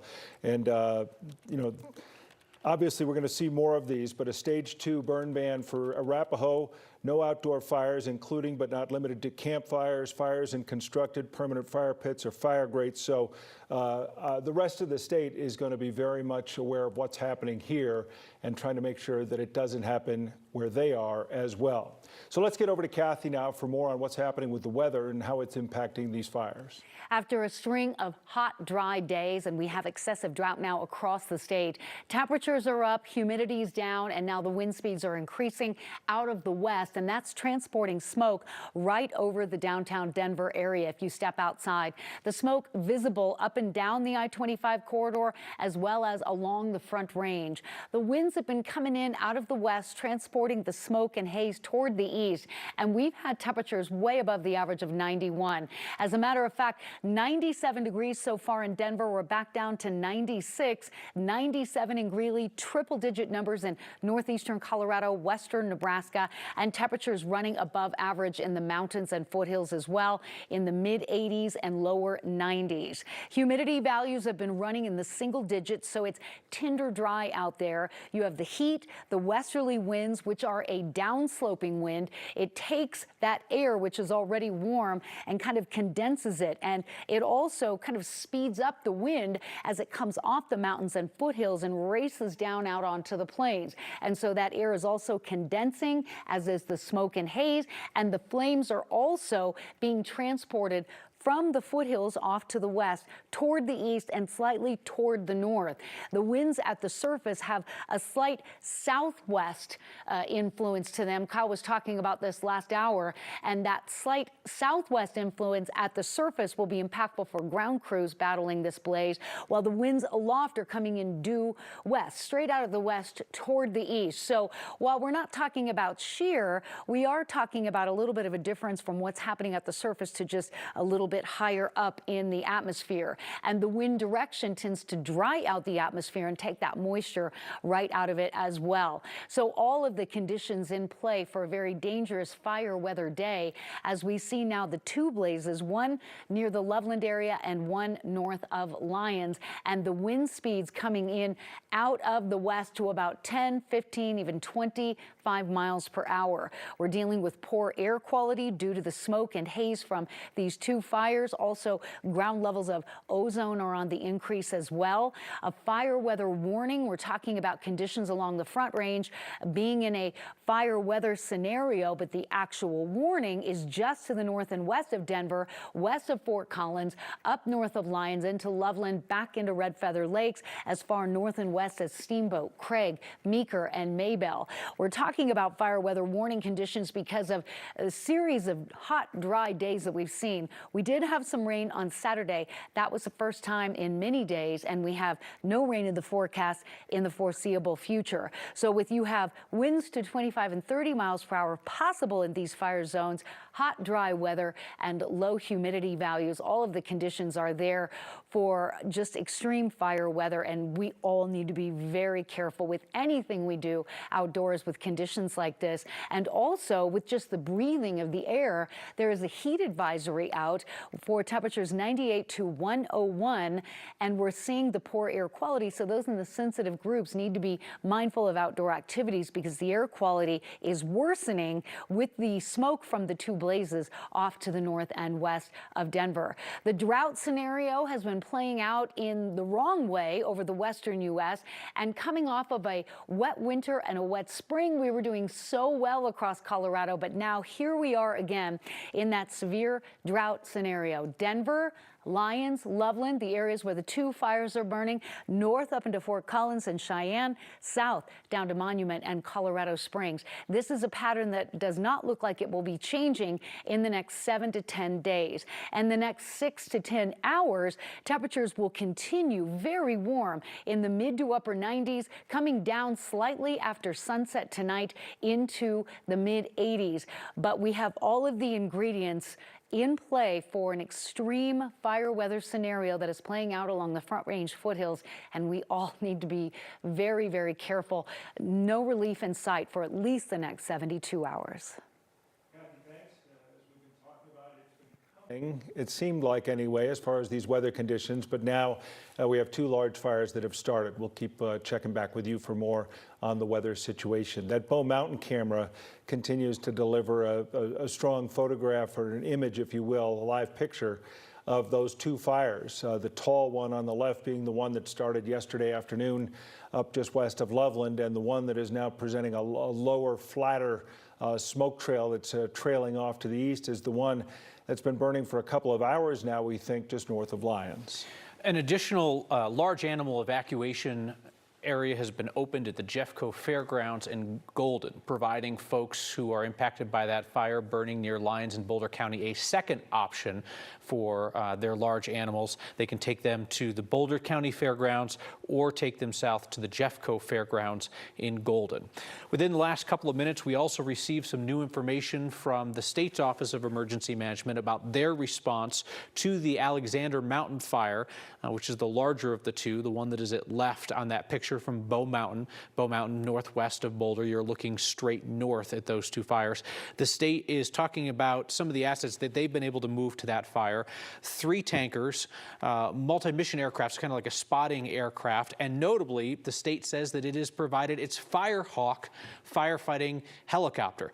Bear in mind, these Firehawk helicopters are the converted Black Hawk helicopters that the state bought, I want to say for something around $30 million, and then has spent years working out the kinks, training the pilots, and to the best of our knowledge, I think this is the first time that they will have flown them. I don't believe that they have previously flown them because the summer fire season started and they were not ready to go on the first big fire of the year. But the state saying within the last couple of minutes, 3 tankers, a spotting aircraft, and the Firehawk have been provided for Alexander Mountain, which it would appear, based on what we heard from Lyons Fire Protection, that those aerial assets are kind of being used interchangeably for both fires. Yeah, the Alexander Mountain Fire, the one on the left there, as we've been talking about, has a little better than a 24-hour head start on the Stone Canyon Fire, but all of the assets that were being used to try to manage the growth of the fire just west of Loveland, not all of them, but several of the assets were then diverted immediately to sent down south to Lyons, trying to get a better estimate of how far it is between fires, but it's really maybe 10 to 15 miles between the two fires. So they are proximitous to one another as far as air assets being able to get from one to the other. It's just that those air assets certainly need time to reload and get coordinated with the other assets that are flying so that they can all fly safely and make sure that they're having their impact in the right places where the fire is either moving or places they don't want the fire to be able to move as they try to either lay down lines or try to get fires out from the air. We have seen on these cameras and have heard from 9 News viewers in that part of Colorado that they have seen what appears to be increased activity from the Alexander Mountain Fire within the last 30 minutes to 1 hour, and that also appears to be what we're seeing from the size, definition, and color of the smoke plume rising off of that fire. That is the leftmost of the two on your screen, and that could indicate that it's into new fuels or that it's making another run. Within the last 15 minutes, incident managers again held the estimated acreage at 1,820 acres. Get a couple of updates per day on the acreage burned. Notably, have not received new evacuation orders on the Alexander Mountain Fire in some time. There was the addition of the Masonville area this morning, so an expansion from yesterday's orders, but then after that this morning, no new get-out orders for the northernmost of the two fires.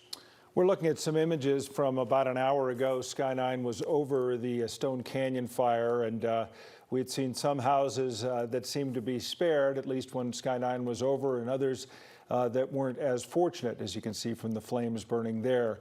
But the heavy smoke continues to cloud what is going on the ground. You can only get so much of a perspective looking through all that heavy white and black smoke that's being churned out from those trees that are burning. But it was interesting to think about structures in that wide open area by Sylvandale and in the Alexander Mountain fire, that not too many people seem to think that there were too many structures for there to be burned up there. There were concerns, of course, for people, but this area seemed to be far more, while smaller, certainly more densely populated. Yep, and kind of you've got a lot of north-south roads through that area following the topography, either up on Eagle Ridge or down in Steamboat Valley and down through Stone Canyon, which winds its way from US 36 in Lyons up to the north, kind of along to the southeast of Indian Mountain. The evacuations now, per the Boulder County Sheriff's Office, have extended north up to the Larimer County line and include I'd say subdivisions, roads with homes on them that are east of Indian Mountain. Probably about 20 homes there, look to be dozens of homes in the original evacuation area northeast of Lyons. As the fire continues to move east, northeast are the only directions that we have seen. No movement towards the south or southwest, which would be towards the actual physical town of Lyons.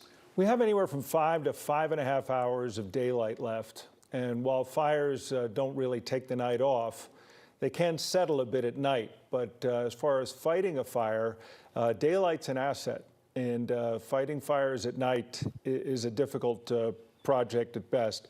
And so these next 5 hours or so, where there is daylight, it's really an opportunity for people to not only get a better handle on trying to stop the fire, but just to better understand the fire itself by being able to see it. So people get a good look at things and understand what it is they're facing. This is a look from the vehicle camera of our meteorologist, Corey Reppenhagen, trying to get a sense of where he is. Is this North Foothills? Is he on North Foothills going north from Boulder?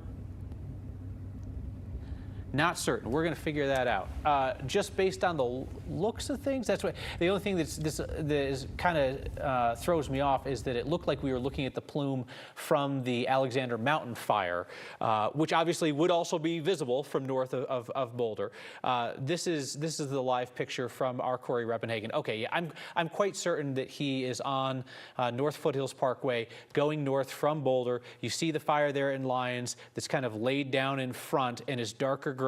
You see the plume from the Alexander Mountain Fire up near Loveland in the back. It's always interesting to see traffic heading towards something like this. You know, maybe these are people who are there on their way to go help. Maybe they're people trying to find someone and help get them out. But Corey is heading that way to try to get us a better idea of what is happening here. And as soon as we can get more official information from those who are on or near the scene, we'll be able to share it with you. But Corey, as you know, with his meteorological background, quite a student of this. But You can see we're getting close as he continues to make his way in and closer to the Stone Canyon fire. If there's a saving grace today, and there are not many of them weather-wise, what with the hot, dry conditions, is that we don't have the winds. I'm thinking back to a wildfire that our photojournalist Tom Cole and I covered, not too far south of right where he is on North Foothills Parkway, north of Boulder. This would have been a wintertime fire, like a January or February fire, and I want to say that it was 2008, and it was knock you off your feet type winds. I mean, it was probably 60, 70 mile per hour wind gusts, very similar to what we saw the day of the Marshall fire. And it was amazing to watch that wildfire along 36 get pushed faster than you could run through grasses on flat land, coming down off the ridge line, down through some horse properties, and then out and over the road. And that thing just flew in winds like that. And it's very similar terrain to what you have up there in Lyons, where you have a wooded ridge, and then you have kind of grassy meadows and valley spaces down below. But thankfully, you don't have those catastrophic winds today. Well, the winds are always such a big part of the equation when you think of the Marshall Fire and the horrible winds that drove that fire all through Louisville and Superior. But the Cameron Peak Fire, which is obviously right up there close to what we're seeing burn on the left side of your screen there at the Alexander Mountain Fire, where they had winds that got up near 80 miles an hour. And when you have winds like that, the fire really has free reign. It can go wherever the wind wants to take it, as long as there's a reasonable amount of fuel for it to burn. While there is certainly some wind today, it is not the kind of wind that would put terror into people's hearts as they watch these fires traffic and travel their way across Colorado. The Alexander Mountain Fire continues to generally provide a vertical smoke plume. You're not seeing that track even as much as it did yesterday off to the east. One thing to keep in mind as we talk about what is available in order to fight these fires is the regional picture and then kind of the western U.S. picture. So the regional picture includes two other significant fires burning in Colorado. Neither of them are the size of the Alexander fire, but if I'm not mistaken, I think they're in Custer and Delta counties. I know one is in Delta County. I think the other one's in Custer. And the state is sending aircraft there to work those fires. Then you look at what might be available to come into our region from just outside. And that's when you really have to look at what's going on in California, where they are dealing with catastrophic fires. Of course, Cal Fire is an enormous operation. They have a lot of assets that they can bring to bear on fires. But a lot of times what will happen is they are contracting assets that are from our neighboring states that allow it to be called to California in times of trouble, like they are currently in now, which means that should either of these two fires worsen considerably, we might be in a resource crunch to get more aircraft, especially on those fires. I mean, I just know from folks I talk to that we've got folks here in Colorado who are out on the West Coast, both California and in Oregon, who are working fires there, which anytime you're taking an asset out of Colorado, that's a group that can't work here. But again, the state says for the Alexander Mountain Fire, which we now believe to be somewhat of a combined firefight, at least in terms of the coordination of aircraft, they've provided 3 tankers, a spotter aircraft, as well as the Firehawk. That is the converted Black Hawk. And the nice thing about that is it can very quickly do water fill-ups and drops from a Horsetooth Reservoir onto the Alexander Mountain Fire, from perhaps a Foothills Reservoir onto that Stone Canyon fire. You have that contrast of the blue sky, because the beautiful blue sky days that we so enjoy in Colorado, but those blue skies also part of the problem. The fact that we've not seen the rain much at all this summer, but when you see that beautiful picture of Colorado marred only by those 2 giant smoke plumes coming out, it gives you an idea of the contrast of living out here. Sometimes the good news isn't all that good. So we just got word of an evacuation for the Blue Mountain and the Spring Valley area. Blue Mountain is north of Lyons. We talked to the Coloradan's Sam Lefevre earlier today, who was talking to her parents in that area, and they were preparing to go even though they weren't in the evacuation area, and now likely they are. New evacuations on the Stone Canyon fire north of Lyons for the Blue Mountain and the Spring. Help me with that word one more time. The Blue Mountain area and the Spring Valley. Blue Mountain and Spring Valley are the new areas added to the evacuations on the Stone Canyon fire. Kristen Francis is on the phone with us. She's an evacuee from that fire near Lyons. Kristen, thank you for taking time on, I'm sure, what must be a stressful day. Now that you're in a safe spot, tell us what the last couple of hours have been like for you. Well, technically, I haven't evacuated yet. I am packed, and I am standing with my neighbors, watching and listening for an evacuation notice for us. So I am still kind of in the thick of it at my home, right across from Town Hall in Lyons. So it has been frightening, to say the least. This is new to me. I lived in Denver for 20 years. I'm standing here and I'm watching the black smoke come up from the mountain that I stare at every day. My kids left the school program early. Like, they're all at home with me and we're ready to go. It's something that's unimaginable. So, Kristen, you said you're there in town in Lyons, near the town hall. Has there been any kind of official warning given to you and your neighbors to be on a pre-evacuation status? Our understanding was that the mandatory evacuations and the fire movement was all to the north, which would be away from where you guys are. Are you just doing this for an added layer of safety because it never hurts to be prepared, or did somebody tell you to get prepared? It never hurts to be prepared. I have a neighbor here who was unfortunately evacuated from the Marshall Fire. And so, she's certainly indicating that we shouldn't hesitate if we feel it's time to go. So we are not on a pre-evacuation. We are adjacent, very close to the actual evacuation zone. And we are literally able to watch the planes dumping the fire stopper, fire retardant over the areas of deep, dark black smoke right now. So we're ready if necessary, and who knows? Yep, never hurts to be ready. I just want to make sure that we were being real clear for people who know folks in and around the Lyons area. Yes. Who's being ordered out, who's being cautious, that kind of thing.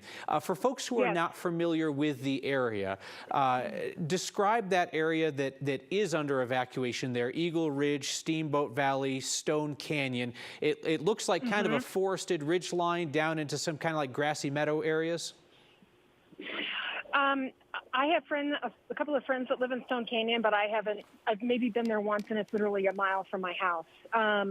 So I'm not. I think it's a combination of grass and trees. It certainly is not all forest because it's populated with houses. And then in the town is where I am, and we are not evacuated at this point, but we are watching traffic coming down the mountain. The other areas that you mentioned are, just a little bit up the hill from us. And so, again, populated with trees, and there's a lot of dry grass around here. That's why this is so unnerving. And, of course, I've got the wind blowing at me right now. So. Well, I imagine, especially with your family with you, the site and the vibe is very uncomfortable. Are you feeling that as well? I mean, like you're clearly looking around and seeing other people watching the same scene play out. I imagine everyone's kind of on tiptoes. Yes, we are on tiptoes. We are staring at the sky. This is the most calm that I've been in the last 2 hours. I've been driving around town, grabbing kids from where they were and crying. And, this is new to me. But yes, I am grateful to have my children with me, and we're ready to leave if necessary. Well, I salute you for being prepared and taking things seriously, because certainly we know that things can turn in an instant, and it never hurts to be prepared. Kristen Francis, thank you for your time and that perspective there from down in the town of Lyons. So that is south of the Stone Canyon fire, which is burning northeast of Lyons. Just heard from the Red Cross that there are 380 homes evacuated north of Lyons. So 380 homes north of Lyons, so that easily could be 1,000 people there that would be impacted by that. That's no small evacuation. Yeah, that's a pretty good sized evacuation. At this point, we're getting word of a media briefing on this fire, the Stone Canyon fire, coming up in a little less than an hour at about 4:30. So we'll make sure to bring that information to you as soon as we get it. We continue to also keep an eye on these evacuation areas, red being mandatory evacuation. This is the frame around those people at the Alexander Mountain fire who need to be evacuated. And there you see the yellow area is the voluntary evacuation areas. So I want to see if we can get some clarity on this, that the two evacuation areas for the Alexander Mountain fire have now merged together? Why don't we just dispense with that whole thing for a while here? We're just going to dispense with that until we get some more clear information on that. I apologize. So again, we are tracking the Stone Canyon fire, which is burning in Boulder County, north of Lyons. That is the fire that is on the right side of the screen, as well as the Alexander Mountain fire, which is on the left side of your screen, which certainly appears to have gotten more active from the look of the plume and from eyewitness reports within the last 60 to 90 minutes. That was a fire that kind of laid down and quieted down overnight after running up very quickly and very prominently yesterday. No structures burned in that Alexander Mountain fire west of Loveland. You've got closures on US 34. So the fire is north of 34, right? It's north of the river, but you have evacuations from Drake on the west down to the dam store, which is kind of like there at the edge of the foothills west of Loveland. Also includes the community of Masonville to the northeast as of earlier today. So an expanded evacuation area earlier today on the Alexander Mountain fire, nothing within the last few hours. On the more active and the more threatening of the two fires in recent hours, the Stone Canyon fire, we have evacuation areas which are expanding in a northward direction. In the center of the screen is the footprint of the Stone Canyon fire that has now been burning for a couple of hours north of Lyons. And while earlier Sky 9 was in that area and able to bring us some rather dramatic pictures of that fire getting its start, we're now starting to see it, at least from some of the views. This is the earlier pictures that we were seeing from Sky 9.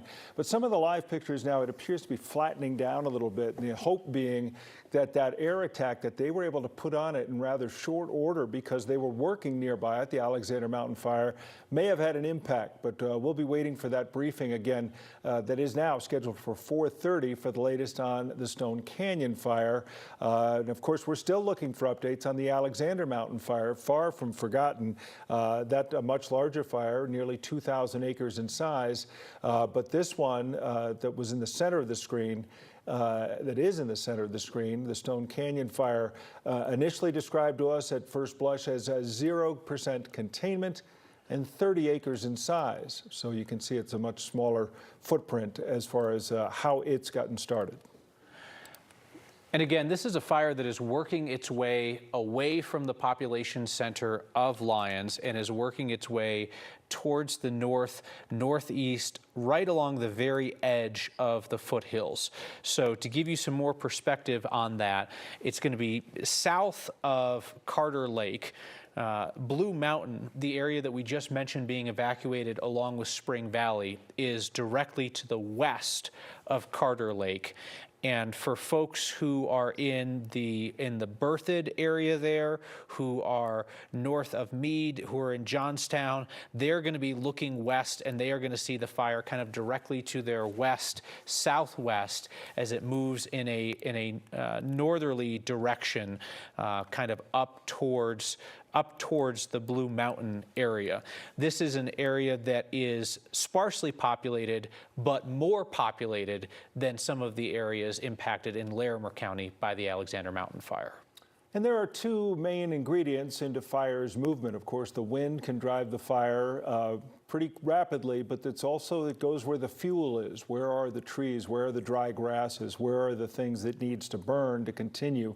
So as we watch them move, the people who fight these fires are not only thinking about their assets, but they're also thinking about things like terrain and weather and how best to manage as best they can the fire, how best to protect lives, how best to protect structures. And they're constantly going through a computation, a triage, if you will, of how to manage two fires here, one nearly 2,000 acres in size and one probably still less than 100 acres in size. But again, we'll get more official information on that coming up as we get closer to 4:30. We got some clarity on what I was confused about earlier that we can now better explain, which is that the northernmost evacuations for the Boulder County fire have now overlapped with the southernmost evacuations for the Larimer County fire. See, when I say it like that, it makes sense. I had a failure to compute on this earlier, right? Boulder and Larimer County touch each other there partway between the two fires, and we have an overlap now between the evacuation areas. So that's pretty wild now to think about, right? That you have an evacuation that stretches from 36 up well north of 34 from Boulder into Larimer County. Vinny Montez from Boulder County Sheriff's Office is on the line, and he was one of the first to jump on social media and tell folks, hey, we got a situation, stay clear of the area, we're handling this. Vinny, thank you for your time.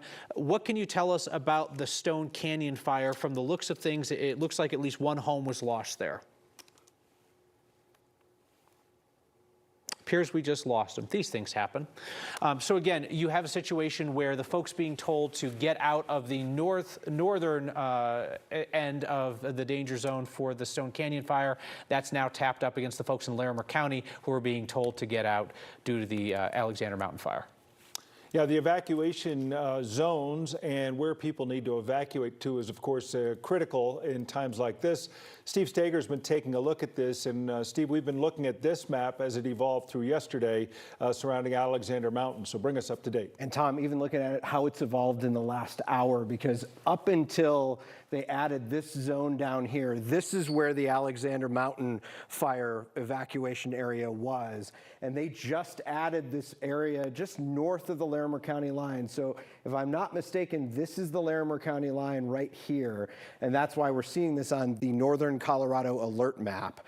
What's interesting and something that we're trying to get from Larimer County officials right now is during the Alexander Mountain fire yesterday, they were talking about how they were using this opt-in alerting system to alert people who had signed up inside this area that they had to get out. But they were also using Boulder County and Larimer County deputies to go door to door and knock on people's doors and tell them that they had to get out. Now, that was doable when it was a smaller evacuation zone up around here. Because remember, the Alexander Mountain fire is burning down here, and the Spruce Canyon fire burning down here. So you've got a decent amount of space in between here. Unknown how many people are in that area, but you would imagine that would be very difficult for deputies to go door to door to all the different homes that are inside here and try to get those folks evacuated. Steve, if I could ask you a question, does it not stand to reason that perhaps the reason why there is such an aggressive evacuation area there is because your two high capacity routes out of the foothills are 36 and 34, and 34 is already closed, and 36, you've got a fire burning just to the north of there, so you can't have folks in the middle getting cut off with no way out. So I think what they may be telling folks is if you can go on a lower capacity road out by Carter Lake, get out there, or if you need to go south and get to 36 in Lyons and get out, do that, but you can't get out to the north. Right. Anybody who is, anyone in this area trying to use US 34, it's that big red line right here on your map. You can't use it right now. It's closed down, has been closed since yesterday, since the Alexander Mountain fire started burning. So yes, your route is right here, US 36, but look at how that evacuation zone is creeping very, very close to US 36, heading towards Estes Park right there. Those yellow areas, too, you start to get into more populated areas closer to Loveland itself. Those areas have been under voluntary evacuation, basically standby orders for more than 24 hours now. Yep, and we heard from folks, you guys just spoke with somebody on the phone down in Lyons saying, we're just getting ready just in case something happens. One of the things that we were hearing about yesterday during the Alexander Mountain Fire was just kind of how unpredictable some of the conditions were. The wind kept changing. And so a lot of people were just kind of in this area and getting ready. Now, this is officials telling anyone here kind of just to the north side near the Carter Lake Marina up here, and then in the Devil's Backbone area and around here, kind of the edge of the Alexander Mountain Fire, to be ready. Probably not a bad idea, not a bad piece of advice for anyone kind of in this zone where any of these two fires are burning, to just start thinking about those kinds of things that you would want to toss in the car and get ready in case you needed to get out very, very quickly. You know, a lot of people don't have the cellular service to get these notifications or someone to call them and tell them. But there is a giant smoke plume to warn you. What you don't get out of that is, you know, what to do, where to go, things like that. But there is at least that strong visual signal that it's time to get ready to get ready. You know, and we heard from someone yesterday who was in the evacuation zone, and they said they went and put eyes on the fire. They saw where it was. They knew that they had some time.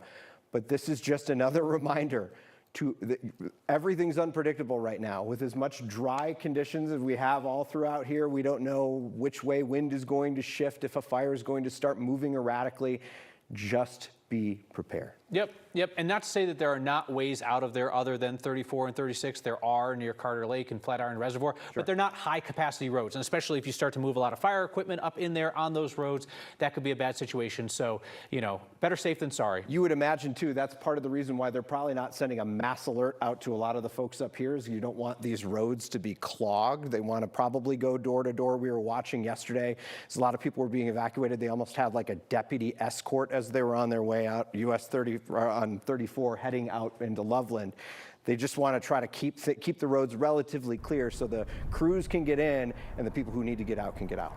Wow, these are live pictures that are coming into us now from Corey Reppenhagen, our meteorologist, who is there at the Stone Canyon fire near Lyons through the lens of our photojournalist Tom Cole.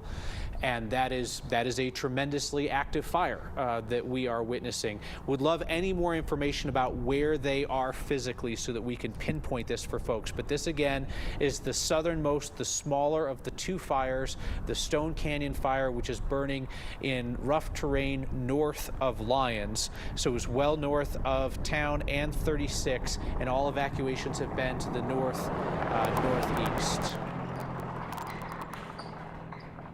We want to get out to our Rachel Krause. She's been making her way towards this fire as well, and she joins us now live with more on the situation she's seeing. Rachel? Yeah, we're getting a look now at the Stone Canyon fire here north of Lyons. You can see behind me here trees burning, just glowing flames here and creating an absolutely massive plume of smoke that is spilling up high into the sky, and the winds really carrying that dark colored smoke up into the air here. So far, 380 homes have been evacuated in Boulder County, according to the Red Cross. And just driving into town here, we could see an absolutely massive plume of smoke stretching up, visible as much as 15 miles away, even before you get to Boulder. As they fight this fire, they're currently dropping fire retardant onto the flames in an effort to get those flames down. Ann Reed with Lyons Fire tells us that the Stone Canyon fire is growing as quickly as the Alexander Mountain fire nearby. So they're closing roads down, and mandatory evacuation orders are in place for Stone Canyon, for Eagle Canyon and Eagle Ridge areas. If you have animals, like big animals like horses and livestock, you want to take those guys to the Boulder County Fairgrounds. But livestock can also go to the Jefferson County Fairgrounds. And again, the Stone Canyon fire here is new. It's changing, and the winds are definitely picking up here in town. Crews are working to get it put out as quickly as they can. Now, we're expecting to hear from fire authorities here in Lyons within the next hour or so. We are planning to head over that way very shortly here. We'll bring you that information just as soon as it comes in. Reporting live near Lyons, Rachel Krause, 9 News.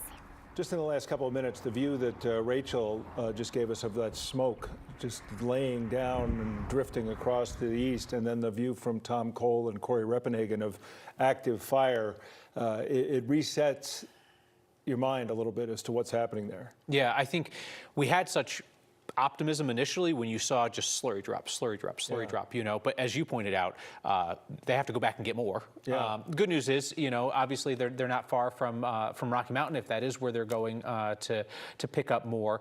And we have eyewitness accounts in the area saying that there have been water drops as well on that Stone Canyon fire, but it continues to burn aggressively, and you can tell that a couple of ways. One is the picture that we had from Corey Reppenhagen, and the other is the fact that they continue to aggressively evacuate people. Both shots also included with them the visual and the sound of the wind on the ground. It's moving. It's not as calm, or from a distance sometimes it can look like a gentle breeze, and then on the ground you hear the wind grinding, and you know that that's a problem, and that's not going to make anything better. That's going to add to the issues going on right now just north of Lyons. Our shot is still up. And the fact is, your shot is indeed still up, Rachel. So the other thing that we have to keep in mind is that to some extent, not completely, but to some extent, it is kind of a zero-sum game in the fact that fire managers have to be working on the needs of both of these fires at once. And visually, it would appear that both fires are on the move and are growing. And if you have, you know, a hand crew, or if you have a plane, you can only send it to one place at once. And those decisions are now having to be made by the folks in charge of these things. And you certainly don't envy the position that they are in. But the good news, if there is any, is that close proximity of the two fires. Again, with evacuation areas now touching on the Boulder-Larimer County line, they have the ability to have assets in the same area, keeping an eye on things. Vinny Montez, I believe, from Boulder County Sheriff's Office, joins us now, one of the first to put out an alert telling folks to stay out of that area northeast of Lyons. Vinny, thank you for your time. From the looks of it, from Sky 9, at least one home was lost there north of Lyons. Is that correct? You know, I can't confirm that right now because I don't have that information. What I can tell you right now is we're asking people to stay out of the area while fire crews are responding.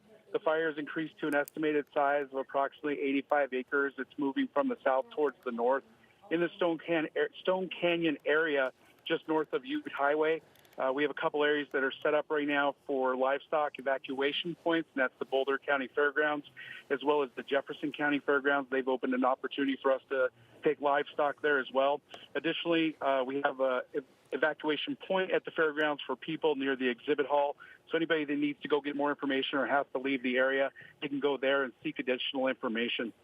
Vinny, I'm sure assets from Boulder County Sheriffs and others were helping yesterday when Alexander Mountain Fire broke out. Now you bring those assets back to work in their home county, and I imagine help is coming from other places as well.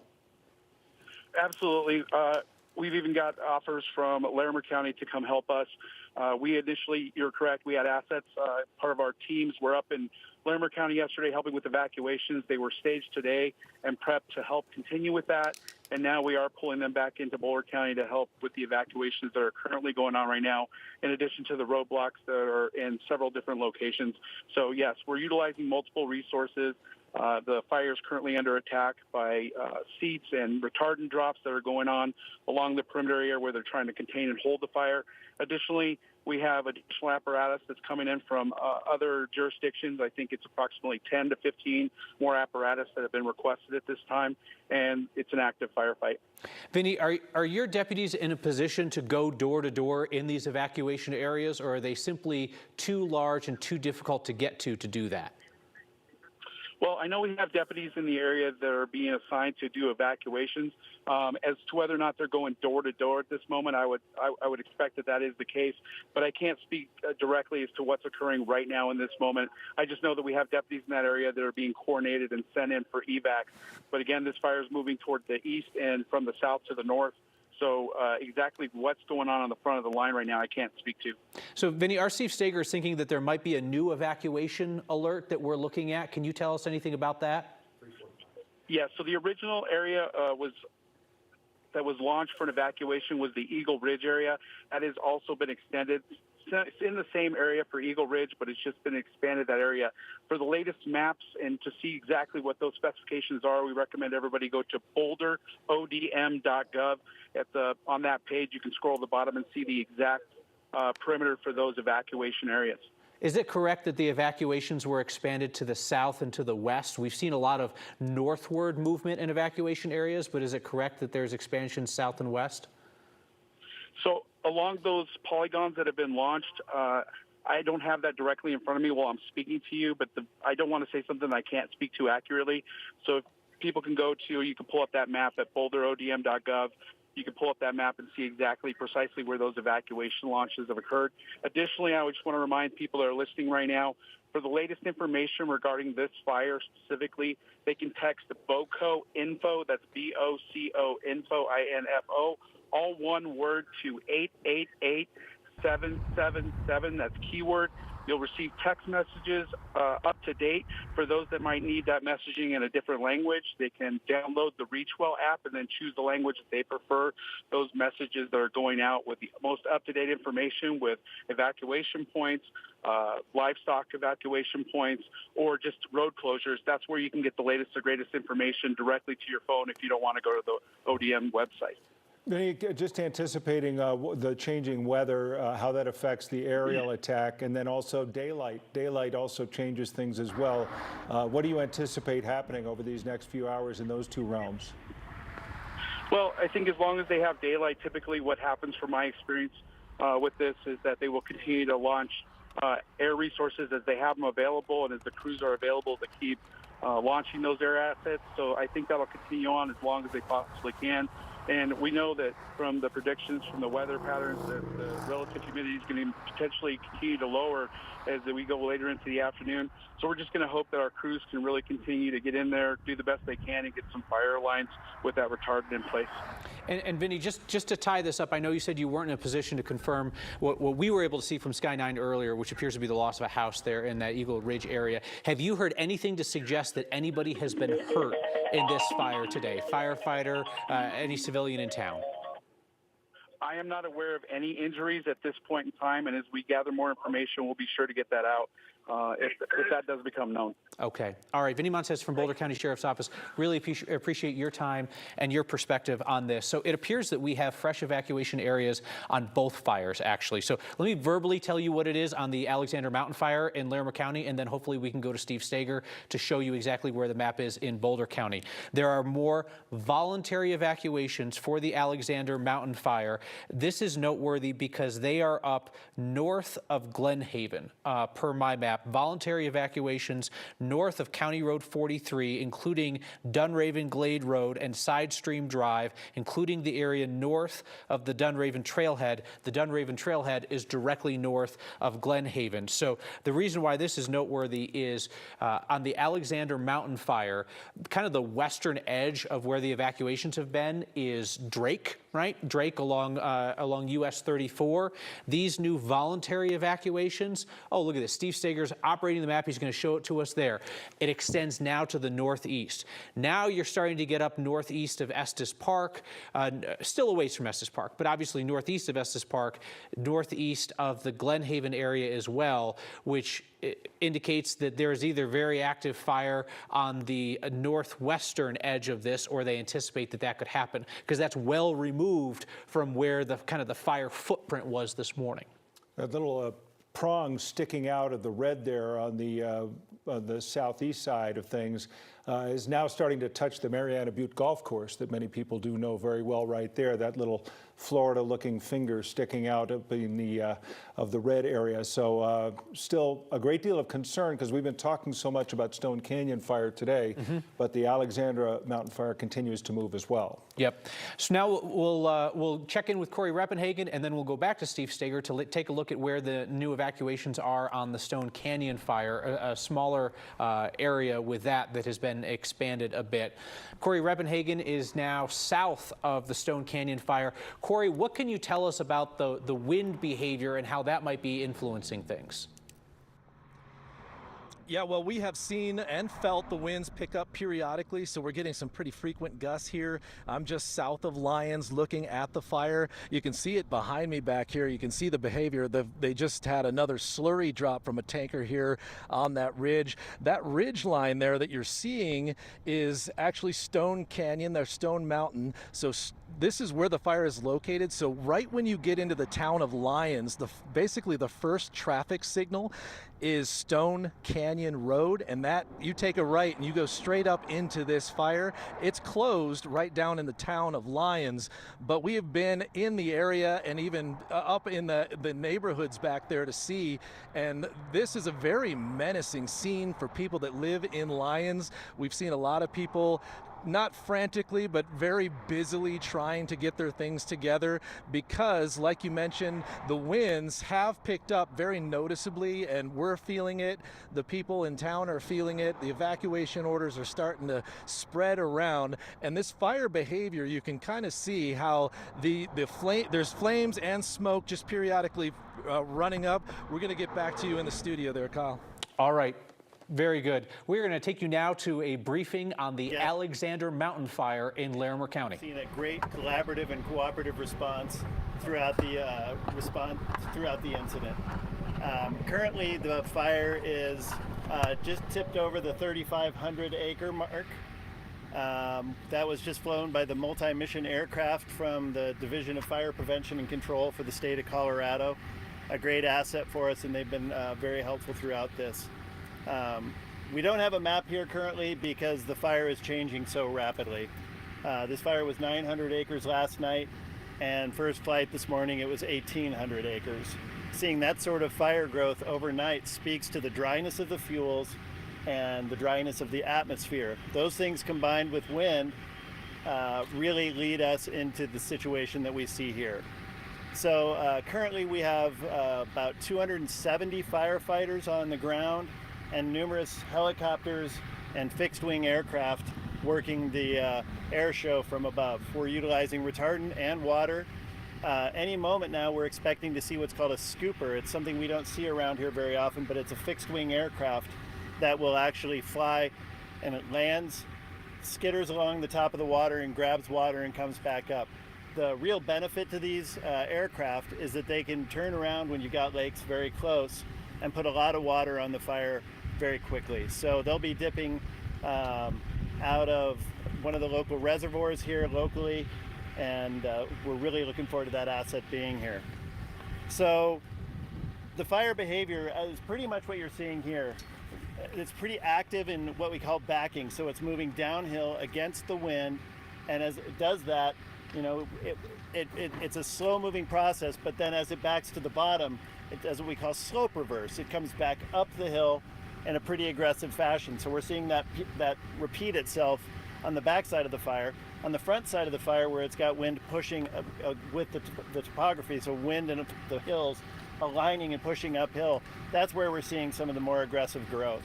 Currently, we are seeing fire growth due to the terrain around this fire in three cardinal directions. It's moving off to the west, it's moving off to the north, and it's moving off to the east. We're having pretty good success on the east side. We've just had a wind shift, which we're all paying very close attention to. We've had wind basically out of the west, out of the north, but a little bit, but now it's swung into a much stronger northerly wind, and you can see that smoke bending over if you were to look over there. So again, we are looking into the evening. We'll be having a night shift this evening, overnight, trying to do what we can, but we are facing a pretty significant shortage of resources nationally. Fortunately, we've had great support because of the potential impacts that this fire poses to the community around here. So we are getting good support. The fact that we're going to have a complex incident management team coming in tomorrow, they bring a lot more resources to bear, and they're going to be able to do a lot more than we've been able to do with our Type 3 incident command structure. So tomorrow, it's basically going to be a lot more of the same. We're hoping that we're going to get some hotshot crews in. We've also got some Type 2 crews. Those hotshot crews are really the tip of the spear. They're the folks that when we've got challenging terrain, technical assignments, they're the ones that we put out there to do that. So we're really looking forward to those assets getting here, but they are in real short supply, and the fact that we've got 2 coming is helpful, but boy, we'd take all we could get. With that, I think we'll continue to utilize the aircraft that we have. You know, obviously we had that start down south, that's in Boulder County, so I don't have much information on that. I wish I did, but I would talk to the Boulder County Sheriff about that one. And I can't share anything about what I just don't have any information. So as we look to tomorrow, again, we're going to continue to take opportunities where we can, but our main focus is firefighter and public safety. So if we can't get in and engage this fire safely and make sure that our folks can get in and get out and do the job that they need to, we're not going to commit those resources. So we're doing what we can, where we can, when we can. So with that, that's pretty much my update. Again, we're at 0% containment currently. I hope that we're going to see that start to improve, but it's going to, really depend on Mother Nature giving us a break. Looking forward with our forecast, looks like we're hot, dry, and windy until Friday, and when the chances of moisture are going to increase, but it's not significant. So I thank you all for coming out. I look forward to the question and answer, and I'll hand it off to the sheriff. Hey, thank you, Mike. My name is John Fan. I'm the Larimer County Sheriff. My last name is F as in Frank, E-Y-E-N. So first off, for those of you who are local, let me orient where you're looking at. Right now behind me, where fire activity is, you're looking at Sylvandale Ranch. You're used to Larimer County or live in this area, you've passed by this many times. Where the fire activity is currently is actually the north side of Highway 34 and the mouth of the Big Thompson Canyon. So that kind of gives you an idea of where we are. At this time, we've instituted several mandatory evacuation phases as well as voluntary evacuation phases. During those times, we've contacted 3,245 folks in the mandatory evacuation area. Voluntary evacuation area is number 826. During these evacuations, we are coordinating with the Department of Human Services as well as our EMS providers in the area, Thompson Valley EMS, to take care of those folks who have special needs or challenges in evacuation. So we've had a couple of instances where folks are taking care of their elderly parents and can't move them themselves, and we're making sure that gets managed. Unfortunately, we have some areas where there is some impingement on residential structures. We don't know if they're involved yet or not. We just know that the fire is backing into some of those areas. And unfortunately, the reason that happens is, like Mike was talking about, our number one priority after the evacuations is keeping our firefighters safe as well. And so we haven't had a chance to put teams into those areas just because of the fire activity. And we will do that as soon as it is safe for them, and we will give everybody an update. We will do that as quickly as we can as soon as it's safe to do that, okay? Let's see, so when you get notified, if you want to get updates about this, I would encourage you to go to nocoalerts.org and sign up for alerts. That way you can be advised of what the evacuations are in real time, and we would ask that you follow evacuation routes.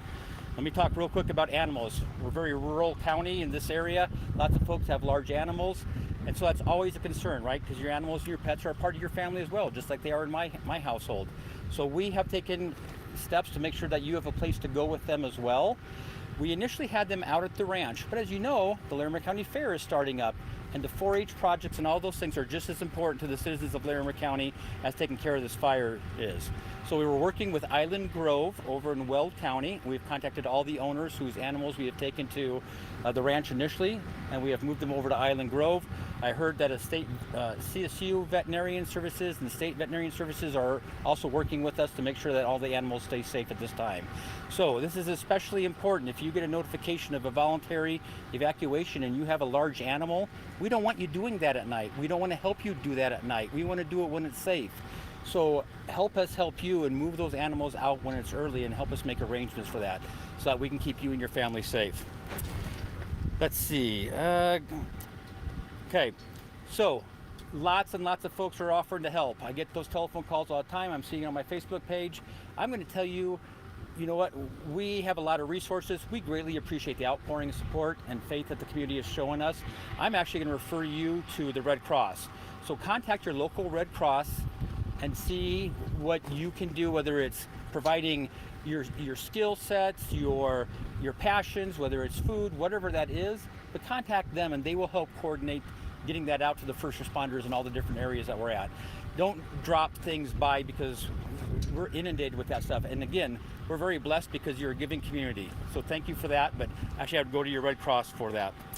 Finally, let's see, I have to echo all of the thanks, right? We have about 250, 275 firefighters. We have federal partners, state partners, local partners, and we could not do this. When the initial call for help went out yesterday at 10:39 in the morning, within a couple hours, we had over 250 folks here willing to help us keep the citizens of Larimer County safe. Forest Service was here. They were a great partner with their air assets, and they continue to be a great partner. And I cannot be thankful enough that when time and crisis is hit like this, that we have all those partners that we can rely on. So we are very, very blessed in that fashion. If you need additional information, I would encourage you to go to larimer.gov and look at the information that's there on the website, and contact our JIC, which is 970-980-2500. JIC is Joint Information Center. They can answer a lot of your questions if you need them or get you the right resources. They're open from 8 a.m. to 8 p.m. every day. And I look forward to answering what I may have missed in your question and answer period. So I'm going to turn it over to the interim Roosevelt Arapahoe Forest Director, Jason Sieg. How did I do that? Good, okay? Good afternoon, Jason Sieg, S-I-E-G. I'm currently the acting forest supervisor on the Arapahoe and Roosevelt National Forests and Pawnee National Grassland. Just want to reiterate, this incident is a prime example of how close coordination and communication with our state, county, and local partners has put us in really the best position possible to deal with the difficult conditions that we're currently seeing on the ground. And as you can see behind us, the conditions are very difficult right now as we enter into this evening. Also want to give a big thanks to all the law enforcement personnel who have been assisting with evacuations these last 2 days. The evacuation process for this incident is one of the most efficient and timely processes I've seen on an emerging fire incident. So big thanks to those personnel. At this time, we will start a brief 5-minute question and answer session. And so this is your opportunity to ask some basic questions. We may not be able to answer all of them at this time because this is still very much a dynamic situation. Thank you. How challenging is this wind direction change that you guys are going to? Would you consider it a storming wind, or would you consider It's very challenging, not so much in the wind speed, but the sudden change of direction. Is there a known cause at this point? Cause is not confirmed at this point, but currently under investigation. Can you tell us more about where those residential structures that might be in trouble are located? I would defer that to our sheriff. I don't have information on where those structures are located currently. So there's a couple of areas that we're looking at, mostly on our eastern side and up the canyon. So to give an exact description of where those are, that's going to be tough to do, but that's where we're seeing the fire activity. And I just want to reiterate, we're unaware that we've lost any structures at this point. We just know that the fire is moving into that area and we're trying to keep it out. Yesterday we spoke about contacts, devices that were contacted rather. Is that still the case? Those 3,200 contacted in the mandatory evacuations, those are devices? That is correct. I know rain isn't in the forecast, but what condition do you hope, what could you use in the overnight hours to try and gain a little ground on this? Well, certainly we need some more moisture in the atmosphere. The relative humidity has been extraordinarily dry. We're under a red flag warning today for winds, temperatures, and relative humidity. So moisture would be good in any form, whether it's atmospheric or rain. I don't see a rain coming anytime soon in a significant amount that we would need to change the real behavior of this fire, but anything would help at this point. Any progress on any front that you had today? I mean, is there a bright spot in all this? Well, there's a ton of bright spots, and I would say the first one is that we've had no injuries from either the firefighters or the public. So that's a huge bright spot, and I can hang my hat on that. But as far as where we're getting good work done on the ground. We're starting to get a few anchor points, places that we can base work from. But the terrain is very challenging. And again, like I spoke about earlier, getting the right resources in the right place at the right time is really what we need.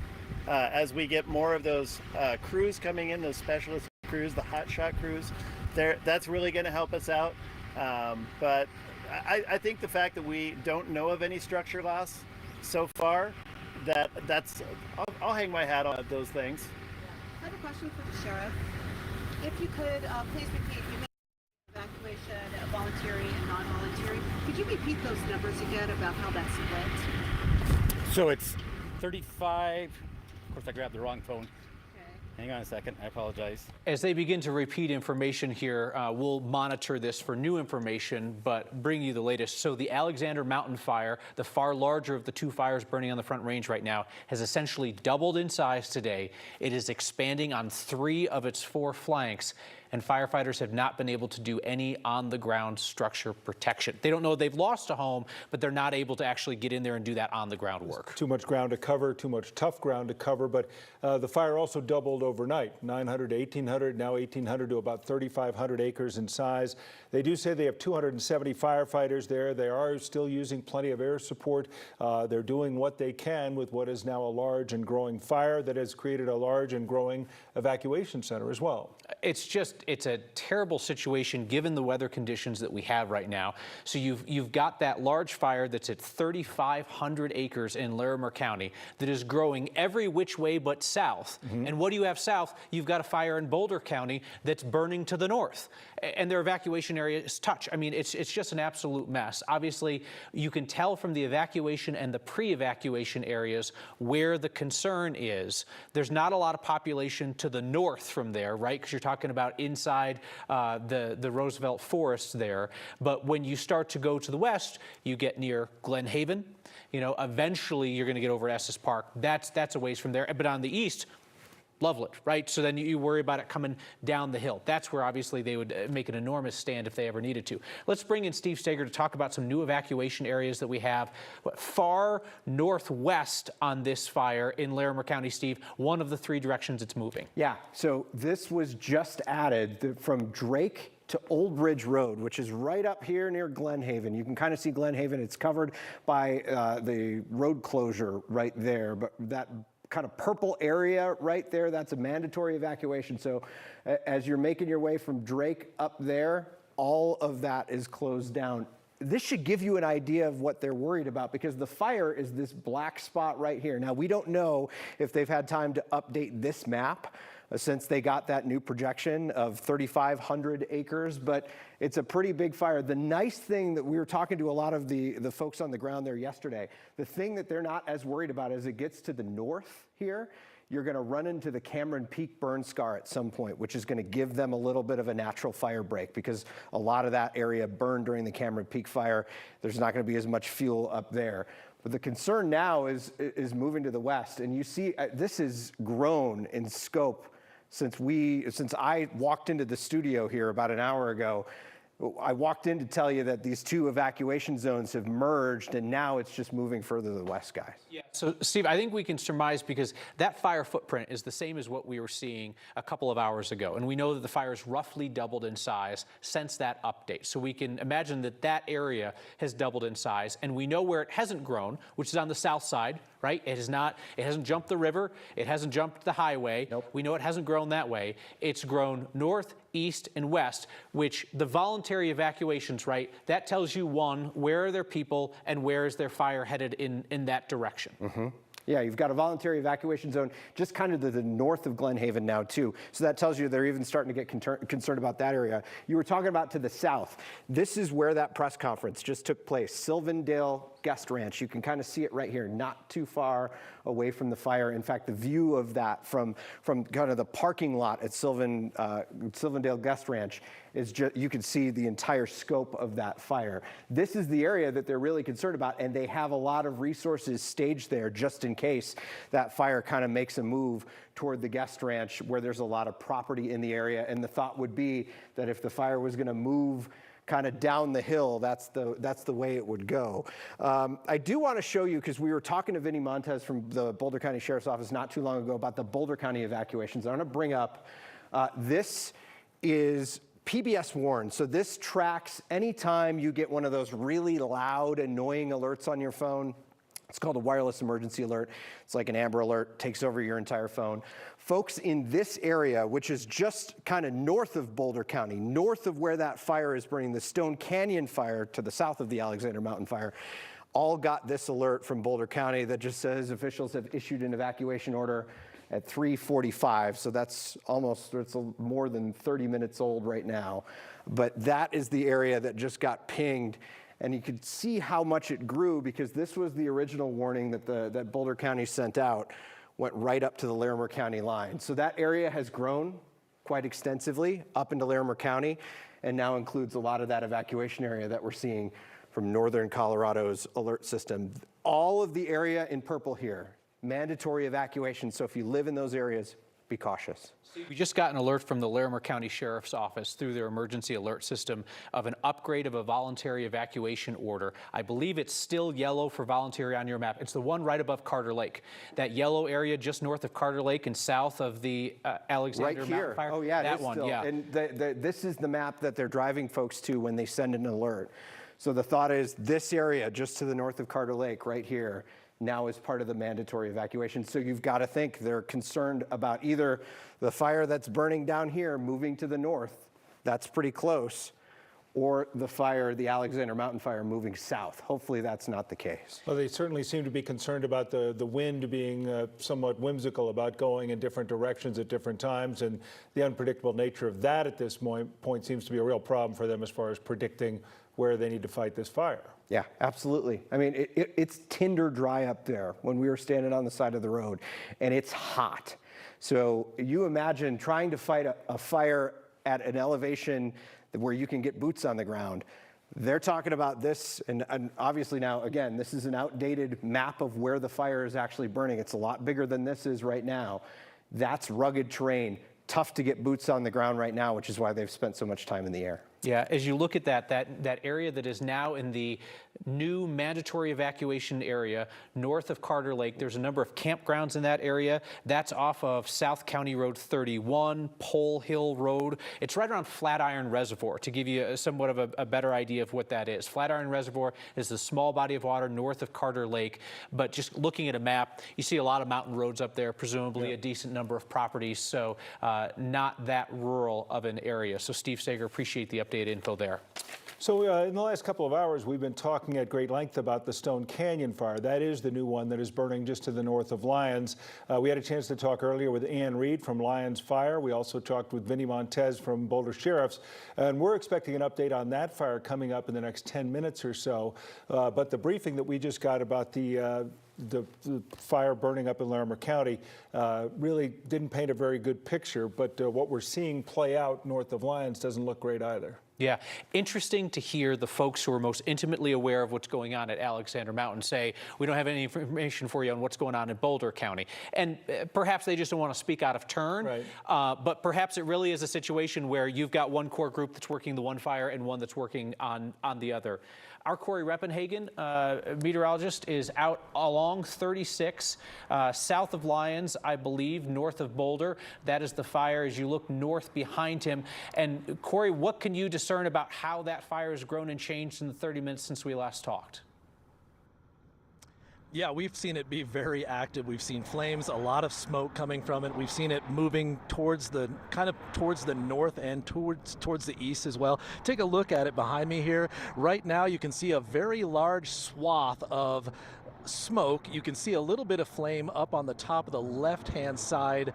That is actually Stone Mountain, where Stone Canyon Road runs up into, where presumably is the origin point of this fire. And the winds have been moving from generally out of the southwest, pushing the fire and the smoke to the north and east of the town of Lyons. So the main town center of Lyons is just to the east and downhill from this fire. So the winds are being favorable for the town of Lyons, pushing the flames and the smoke away from the town. However, it is very concerning. Our photojournalist Tom Cole was inside the kind of evacuation zone before the sheriff's department had an opportunity to shut these roads down.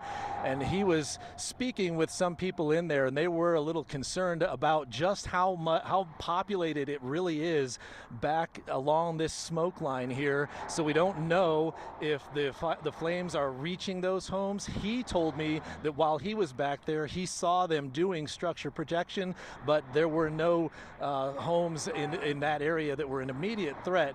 But there is a lot of concern in the town of Lyons right now and the area surrounding it. We've seen a lot of people not frantically trying to get their things together, but we've seen just a lot of busy on-edge action trying to figure out a plan in case this fire does move a little bit closer to town, if this wind does shift. And actually we did have an opportunity to talk to somebody in the town of Lyons just about that. Bowl here. And so if the wind switches directions, I think that we could be in big trouble. The way it's blowing now, there are houses in that direction. One of the ways I run, it looks to me like maybe one of those houses just went up. But I think the town itself at the moment, as long as the wind stays at this southwest to the northeast direction, I think we're going to be okay.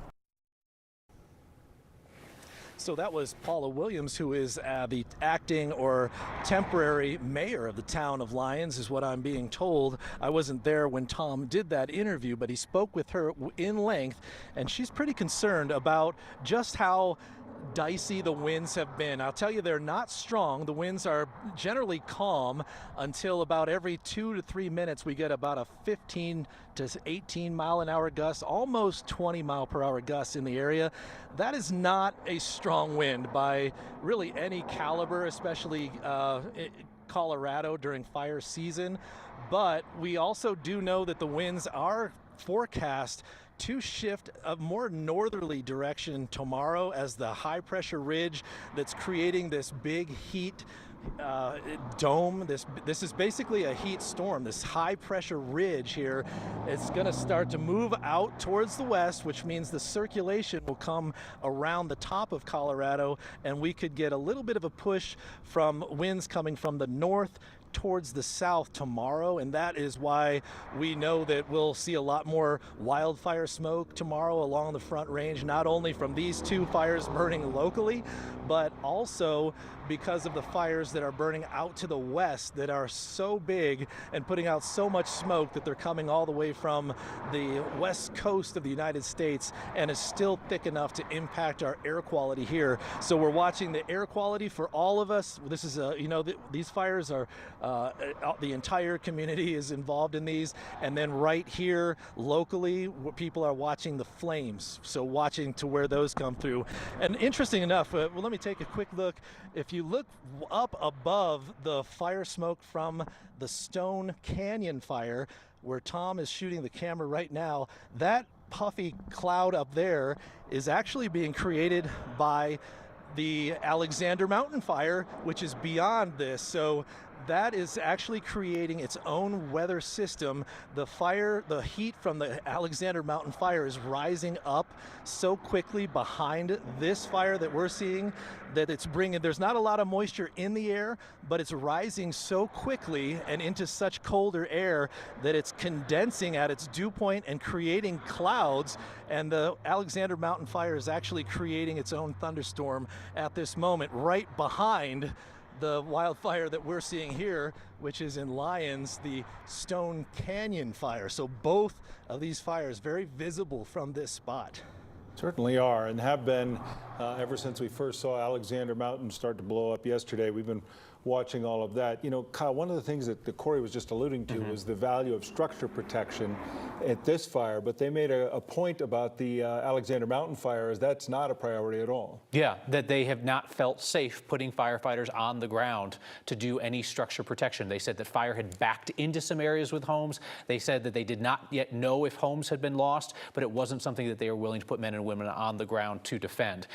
To give you a better idea of what Corey was showing us there in Lyons, we've talked a lot about Eagle Ridge. We've talked about Stone Canyon, the namesake of this fire. We've talked less about Steamboat Valley, but Steamboat Valley Road actually has the largest population center of all of them north of Lyons. If there's a way for us to bring Steve Stager's map back up, we can kind of show you what we're talking about. If you've ever driven through Lyons, like, you know, you're going up to Estes through Lyons, and as you drive through Lyons and you're coming out of town, there's kind of that high ground to your right to the north, and there's a bunch of newer development up there on the hill.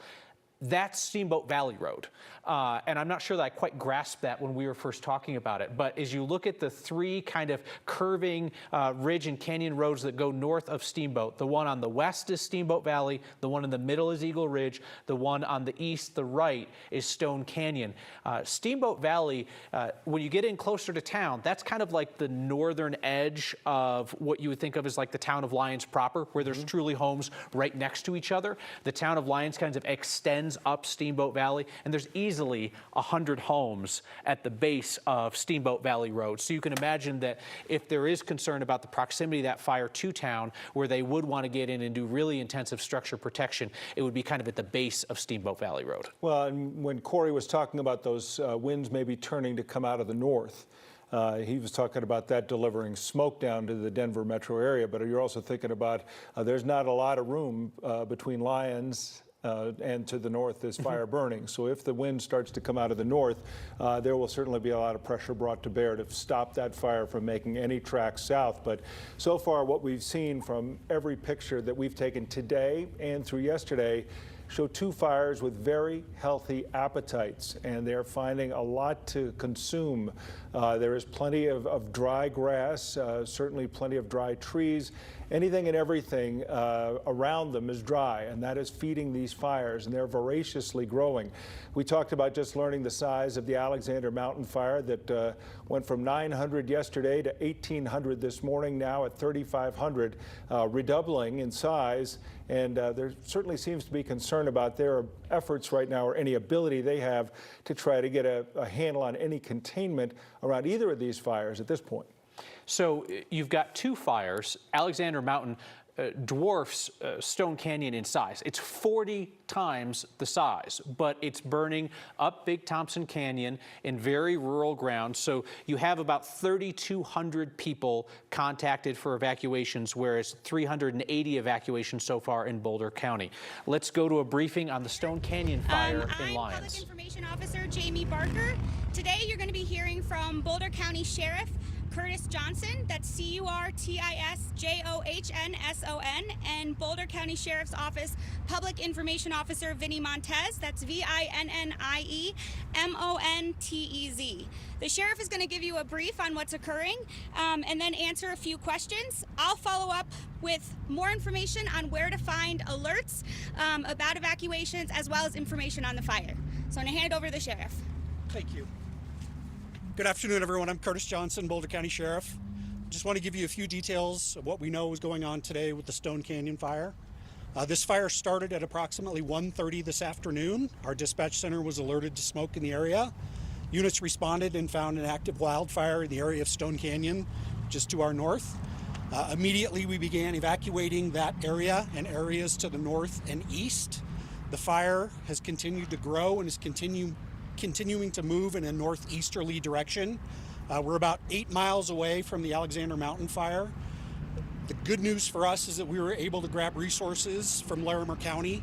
As soon as our fire kicked off, the Larimer Sheriff was in contact with me, offered to send some of those air resources to this fire to try to help us get it under control.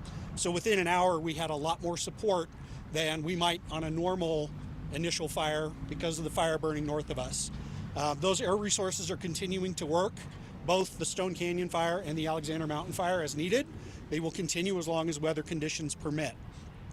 Currently on the Stone Canyon fire, we have about 70 firefighters on the ground doing work. We have deputies from the sheriff's office, as well as law enforcement officers from surrounding agencies, and our friends from Larimer County came down to help us. We were in Larimer County yesterday helping them evacuate neighborhoods. And as that fire stabilized a little bit, they were able to send help to us. We work really closely together and communicate well. So we were able to get some Larimer County folks down here to help us evacuate the neighborhoods that are being directly impacted by the fire. The last estimate on acreage I heard was about 85 acres, but that was over a half hour ago, and I would estimate the fire has grown to be at least 100 acres by now. We should be able to have multi-mission aircraft fly over later to get us an accurate size up.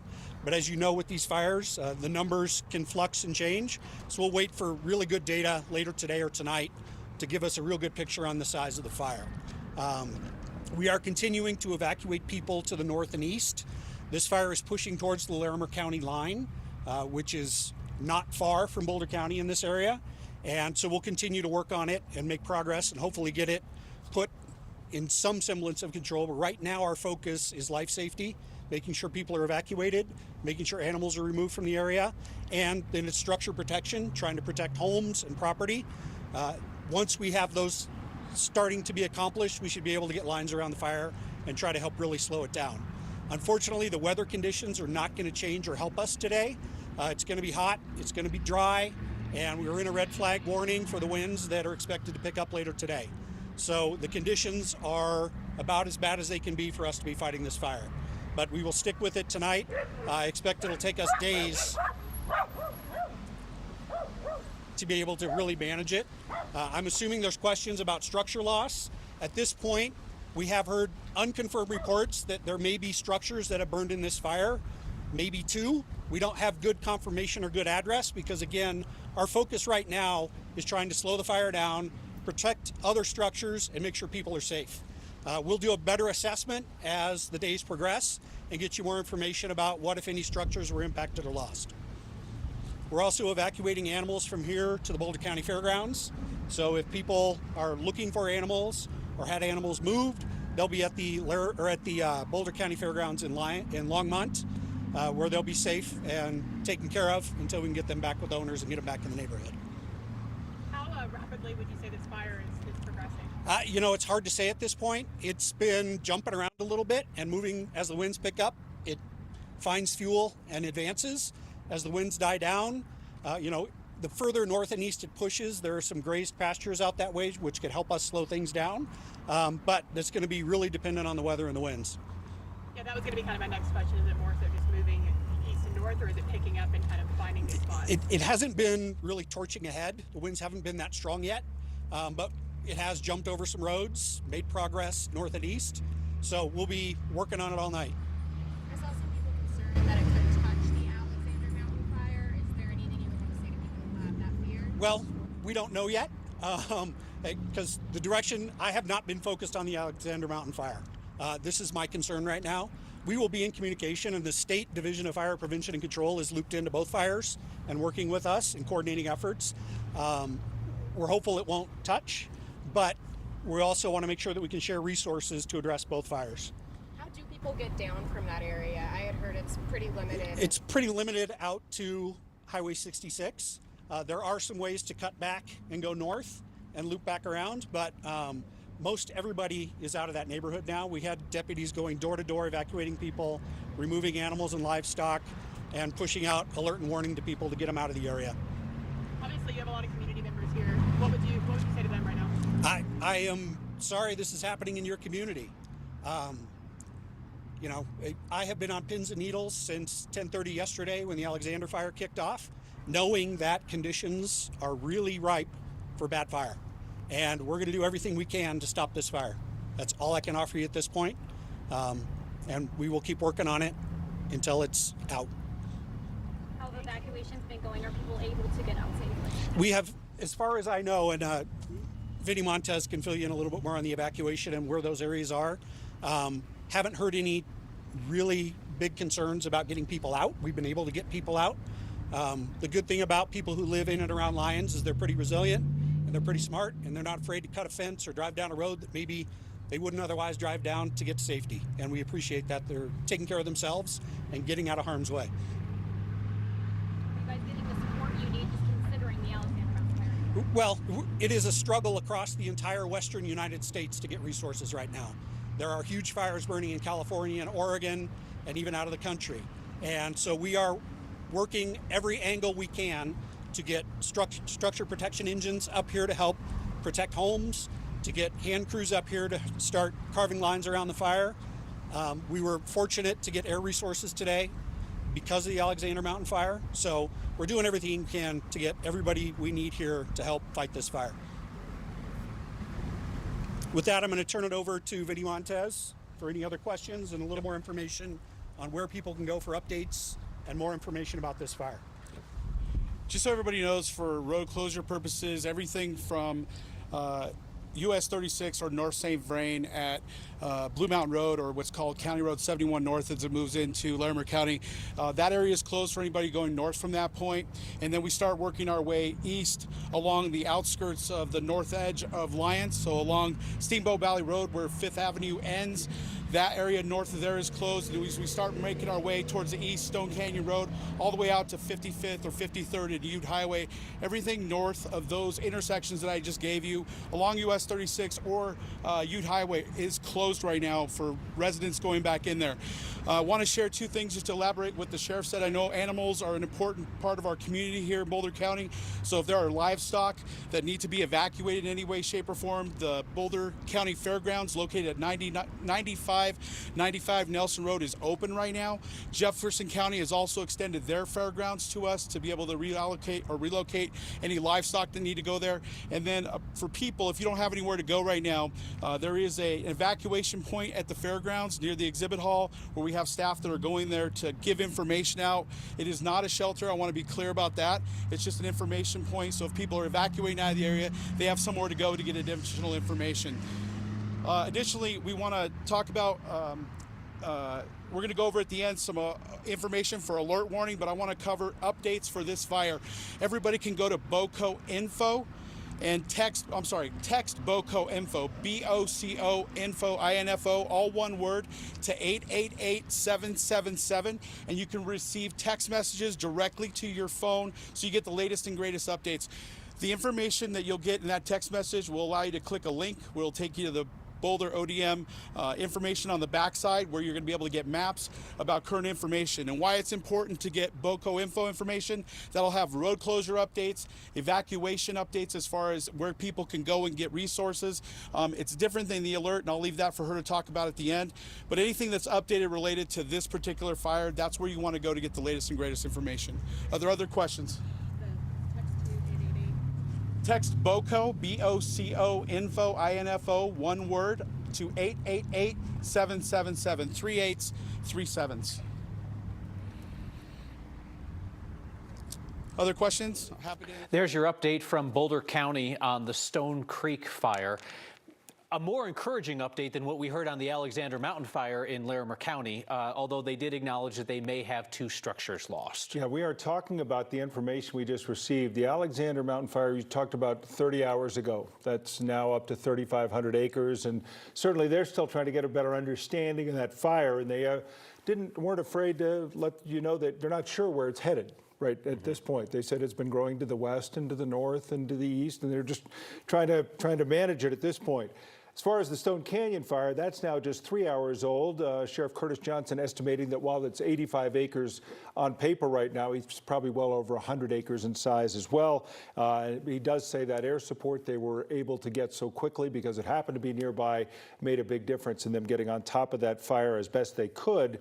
So in the last 30 hours, we've started to deal with 2 very large, very important fires burning here in Colorado. Yeah, and it's almost as if the firefighters prepare for the battle that they have, knowing that they could be fighting on a different front tomorrow if the wind changes. Obviously, the situation with the Stone Canyon fire in Boulder County, if the winds continue to push it northward, that's a more manageable situation than winds pushing it southward, where obviously the population is there in Lyons.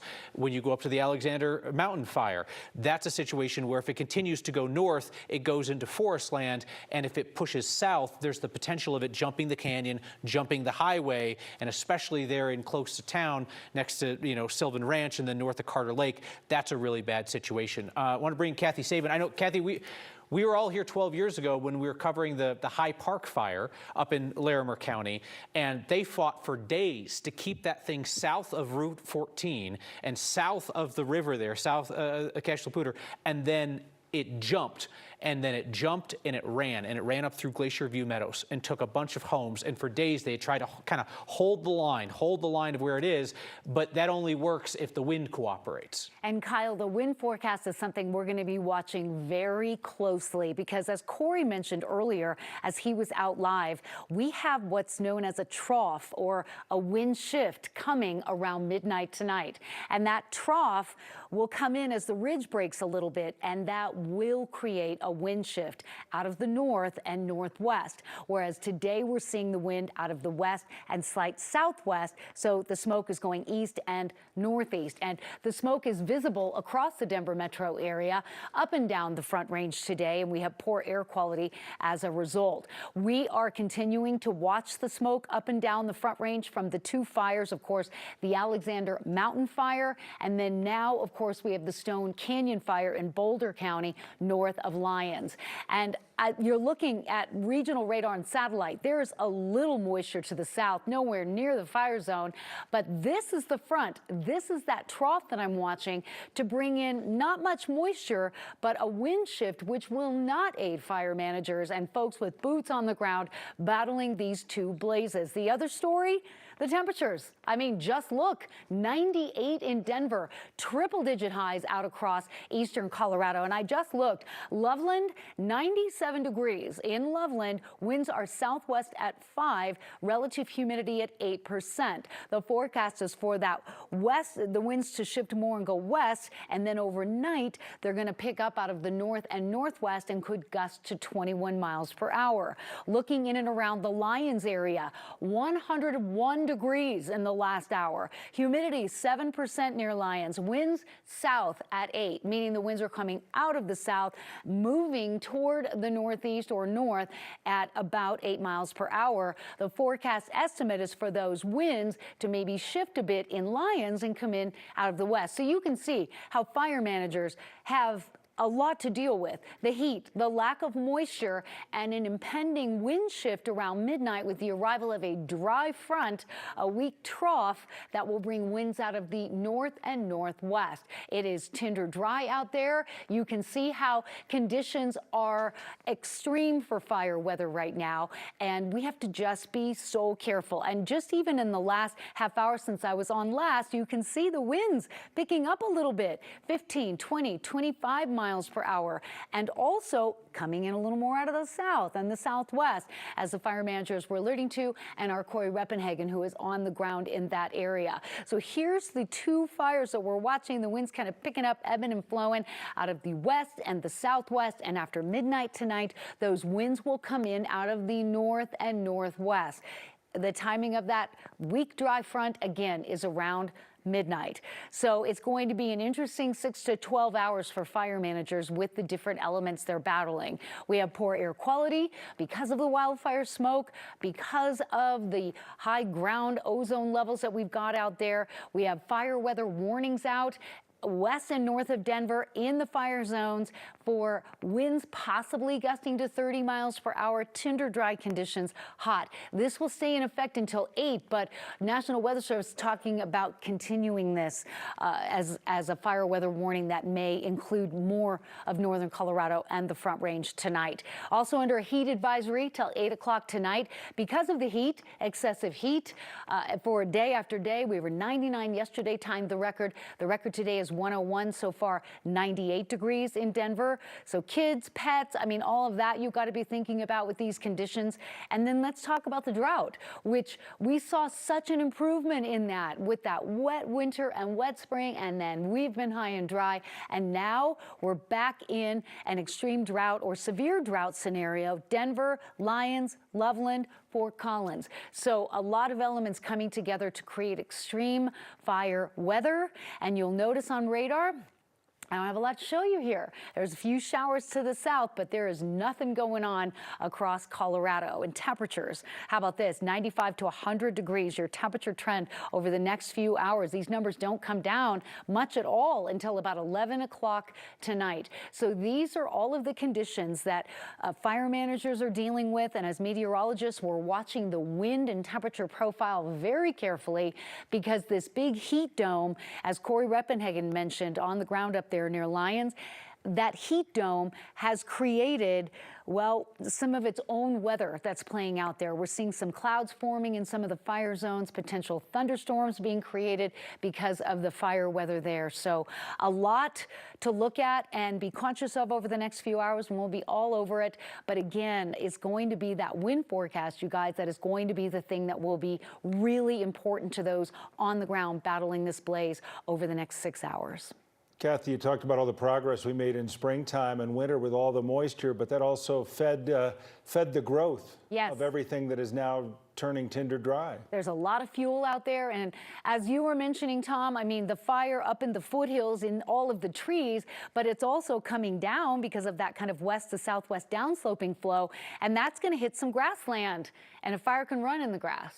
We'll keep an eye on that as well. Kim Christensen joining us now as we get closer to 5 o'clock, and you were in a good place to see what happened, but a bad place to be. I was in Boulder and just left Boulder, working on another assignment, and saw my alert and thought, oh no, here we go. It's in Lyons. And so in the heart of Boulder, it was really hard to see the smoke initially, but I just headed out there to get back here. But I've just been reading, looking back, and when Kathy brought all these things up, this is so reminiscent of summer of 2020. And in reading some of the research on those fires, how much we lost, 400,000 acres. And one of the fire managers said, stop talking about fire season, it's fire years. Year-round. And this feels like a fire year, because we're in a situation where it's so dry, as she talked about. Well, we have added a lot of people who have needed to evacuate or being warned to evacuate. We had yesterday the Alexander Mountain Fire with a large footprint as far as an evacuation zone. And now with the Stone Canyon Fire burning since 1:30 this afternoon, we're seeing evacuations ordered north of Lyons as well. And our Steve Stager's been keeping an eye on that, continuing to update that as sadly both of them have spread out a little bit further. Yeah, Tom, and we were just discussing off air. There's no one map that shows all of the evacuations right now, but this is probably the closest that we're going to get. It's the Larimer County map, the NOCO alert map. And all of what you see in purple here is a mandatory evacuation zone. If you want to add on to that, what's in Boulder County, you kind of swoop down toward Lyons at the bottom of your map. You can see it near the bottom of that purple evacuation zone. This part of Lyons, just kind of to the north in the canyons here, that is part of this evacuation zone. And we do want to alert you, in case you weren't watching, we did have one of those voluntary, you see the yellow areas on the map, the voluntary evacuation zones turned mandatory. It's the part just north of the Carter Lake Marina here. They finally have the map from NOCO Alert updated to show that this is part of the evacuation zone. I was looking at this just kind of on a general Google map, and let's see if I still have it up. Of course it won't load. There are some homes just kind of in this area right here. This is part of the evacuation from the Alexander Mountain Fire, which is that big black spot you can see toward the top of the map right there. And it shows the concern that they have about where this fire could potentially move. They're worried about it moving to the south. They have a lot of resources just on the southeast side of that fire right now at the Sylvandale Guest Ranch. That's where all the firefighters are staging right now, just to try to protect property in case that fire moves this way. But they have added that area just north of Carter Lake to the evacuation zone. And they're telling folks in these other yellow areas, so kind of in the Devil's Backbone area, just kind of moving up this ridge right here, and then also to the north of Glen Haven, just to be prepared. This was a newer area that they added to the mandatory evacuations between Drake and Old Bridge Road. They've added that part. So just be aware if you're in that area, if you know someone in that area, make sure you give them a call, let them know what's going on, make sure that they're getting their things together and getting ready to move out, because it's a dangerous situation and a potentially dangerous situation. You see how far west this evacuation zone goes? That should tell you what firefighters' concerns are right now. Well, concerns are for everyone in those areas, but you also notice both fires with great proximity to pretty populated areas when you talk about Loveland and Lyons. Yeah, I mean, I'll zoom out a little bit right here. There's Loveland right there. And obviously, you've got evacuation zones kind of on the edge of this. So there is some concern that it could move in. And that's why I think they're getting some folks out here just to make sure that they have that area protected. And obviously Lyons just to the south. I can show you the Boulder County map, which will give you an idea. Let's do that instead. The Boulder emergency map has a look at the evacuation zones just for the Stone Canyon fire. So these are the evacuation orders coming from Boulder County.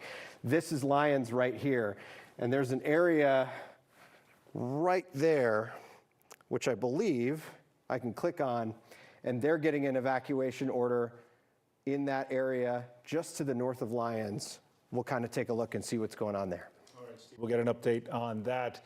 These two fires only less than 10 miles apart from one another, and you can see them both from many places, including from some of our cameras, where you can see this view from Boulder up above Pearl Street, the smoke plume on the left from Alexander Mountain, and the gray smoke that's still being churned out by the Stone Canyon fire. The Bow Mountain camera, this one with a much more distinct picture of the two, again, Alexander Mountain to the left, and in the foreground, a little grayer to the right, or more to the center of your screen, that's the smoke being generated north of Lyons by the Stone Canyon fire. So many people sharing the view from their location. I was struck when listening to Sheriff Johnson speak from Boulder County. He just got into his new home at Christmas last year. He lost his home in the Marshall Fire. He could certainly empathize with everyone. He knows what this is and has lived it and experienced it. So many people in Boulder County. It's just too close, you know? Our Corey Reppenhagen has made his way up. He is just south of Lyons, and he joins us now. Corey, I imagine that's your picture, viewing some of the aerial attacks still going on? Right.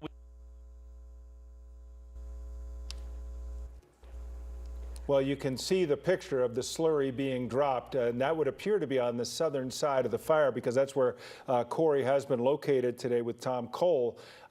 When you see that slurry now hitting the south side, making sure that that fire does not draw closer to the heavier populations that there are more towards Lyons. We'll get Corey's mic and signal figured out and get a chance. Oh, there he is. Okay. Corey, give us the update now on what you're seeing there as far as that aerial attack. It looks like they're trying to draw a southern wall there. Yeah, exactly, Tom. You were just watching that tanker make a drop there. They're dropping the slurry out in front of it, but we've been watching a few areas of concern out here. I know they're estimating the fire is about 100 acres, but we can tell from our vantage point here that it's several hundred acres large here as we look at it from the south of Lyons looking back to the north. The town of Lyons is to the left, kind of the fire is being directed away from the town of Lyons, but there are a lot of homes in this zone, and you may be able to see right where this area we were talking about here on the far left of this fire line, there are a couple of homes. You see a home up there with a green roof on it, and that fire line, we've seen a lot of flames right in that area, and that line is gradually creeping in on that home with the green roof, and also on the top of the ridge there's a house on the top of the ridge, and of course the fire is going to be moving a lot easier uphill, but we've been watching this situation out here, very concerning, and I can tell you there's so much to watch out here because the fire, even though it might only be a couple hundred acres wide, it is spreading every which way. So the fire is, of course, going to spread where there is fuel and where the wind is directing it. So there's we're seeing an All right, we're getting some clipping on Corey's mic there, but real quick before we hit a break, want to get over to Steve Steger because they've expanded the evacuation notice on the Stone Canyon fire. Yeah, we were just pointing that out right before. That gray area has now turned red. It includes the north part of Lyons, just north of US 36. Fifth Avenue kind of appears to be the boundary of this, but folks to the north of US 36, this area just went red as part of a mandatory evacuation. All right, Steve, we'll be keeping an eye on that. We're going to be wrapping up our coverage over here on Channel 20, and then we'll be right back, of course, with 9 News at 5 o'clock over on Channel 9 with full and complete coverage of the Stone Canyon fire, complete updates on the Alexander Mountain fire, as well as there certainly is a lot of very important information we want to share with you. So we'll be back right at the top of the hour over on 9 News on Channel 9. We'll see you over there.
And then, of course, up on Eagle Ridge, I'm concerned about the one at the bad feeling it's gone already. Throughout the afternoon, we've been talking about this, a new fire burning in Colorado north of Lyons, the Stone Canyon fire. There are new evacuations at the top of the hour. We'll have the very latest. Also, the Alexander Mountain fire has not slowed down. It's over 3,500 acres, getting much bigger, doubled overnight, now moving to the north and the west. Also in the news, Denver police arresting a person for a homicide, and it's a professor from Regis University. We also have Olympics coverage coming up, but we want to start with this breaking news. Serious fires, concerns everywhere right now. Not only are fire crews working on the Alexander Mountain fire, but that second wildfire broke out north of Lyons in Boulder County about 1:30 this afternoon. We see at least one structure gone and 2 vehicles. That was when Sky 9 flew over the area. However, the sheriff says there may be 1 to 2 homes, and his estimate is it's at least 100 acres. Both wildfires can be seen on our Bow Mountain camera. The left is Alexander Mountain, the right, the new one, Stone Canyon fire. Near Loveland, the flames are still pretty high and the smoke is intense as firefighters are trying to stop the Alexander Mountain fire from burning. It's day 2 right now. As we mentioned, 3,500 acres plus 0 containment. We saw all these new flames today. That Alexander Mountain fire we were just looking at started a little over 30 hours ago, and then you add in the weather, of course, playing a role. Just 6% humidity, temperatures up near 100 degrees again today. Thanks for joining us. The evacuation orders are for both fires right now, and they've actually started merging into one another. We have some team coverage for you. We're going to focus on the weather as well that's fueling them. We're going to start with Ria Jha, who has details on the latest on the Alexander Mountain fire that's burning since yesterday. Kim, we were out here last night, and I'm just going to step to the side so you can see this fire has significantly grown into today. All this smoke in the bottom right-hand part of your screen was not there yesterday, so even fire officials have said this fire has been growing in every which way.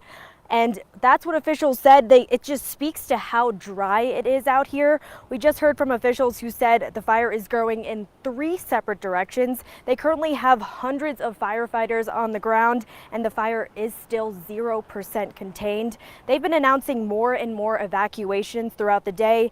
More than 3,000 alerts have been going out for mandatory evacuations and around 800 voluntary evacuations. So officials said the biggest thing that will help contain this fire is rain, because they just have a very limited amount of resources out here. This fire was 900 acres last night, and first flight this morning it was 1,800 acres. Seeing that sort of fire growth overnight speaks to the dryness of the fuels and the dryness of the atmosphere. Those things combined with wind really lead us into the situation that we see here. Officials said they will be out here throughout the night fighting this fire. And again, this fire is still very active. I'm sure you can see just all this smoke behind me. And we will continue to update you guys on this situation as it progresses. Reporting live in Larimer County, Ria Jha, 9 News. All right, Ria, we're not heading too far south. We're going to check in now with Rachel Kraus. She's been watching things south of Lyons, where there's a lot of new information as this fire, the Stone Canyon fire, has now been burning for about 3.5 hours. Rachel? Yeah, we're here in Lyons, close to the Stone Canyon fire, and we're actually in town because officials just wrapped up a briefing here just in the past 20 minutes or so ago. But we're really close to the fire, but it's actually kind of hard to see because of where we're at here in Lyons. We want to give you a better look. This ridge is kind of blocking the flames here, but you can see a massive plume of smoke that is kind of filling the sky up here. We've been seeing planes throughout the afternoon here flying over this and dropping flame retardant onto the fire. And we heard from the Boulder County Sheriff say that this fire started around 1:30 this afternoon on Stone Canyon. Right now they have about 75 firefighters fighting this on the ground. They have deputies from the Sheriff's Office and surrounding agencies helping out. Now they actually helped out Larimer County yesterday for the Alexander Mountain fire, and today some of those folks have shifted over to Lyons to help them as they battle this fire. Now, they say right now there's about 85 acres that are burning with the Stone Canyon fire. They believe that might have grown to be a little over 100 acres right now. They are continuing evacuations, continuing to focus on getting people in these areas out safely. A lot of roads have been shutting down throughout the afternoon here as they work to fight this fire, work to get things out. They say they have crews out here and they are working to get this under control as fast as they can, but the weather is making it very, very difficult. Been jumping around a little bit and moving as the winds pick up. It finds fuel and advances. As the winds die down, the further north and east it pushes, there are some grazed pastures out that way, which could help us slow things down. But it's going to be really dependent on the weather and the winds.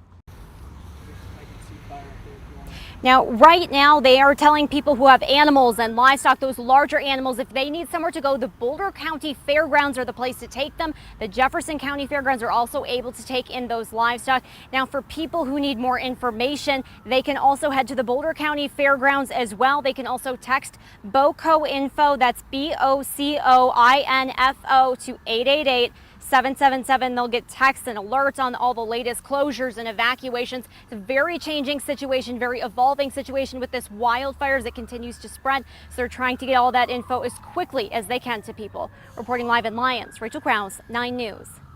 Thank you, Rachel. She's very close to an area that's now part of a new evacuation that our Steve Stager is going to talk about. We want to get back up to the other fire, though, because Kevin Vaughn's in Loveland spending time with people who'd been displaced by the fire. Kevin, what can you tell us up there?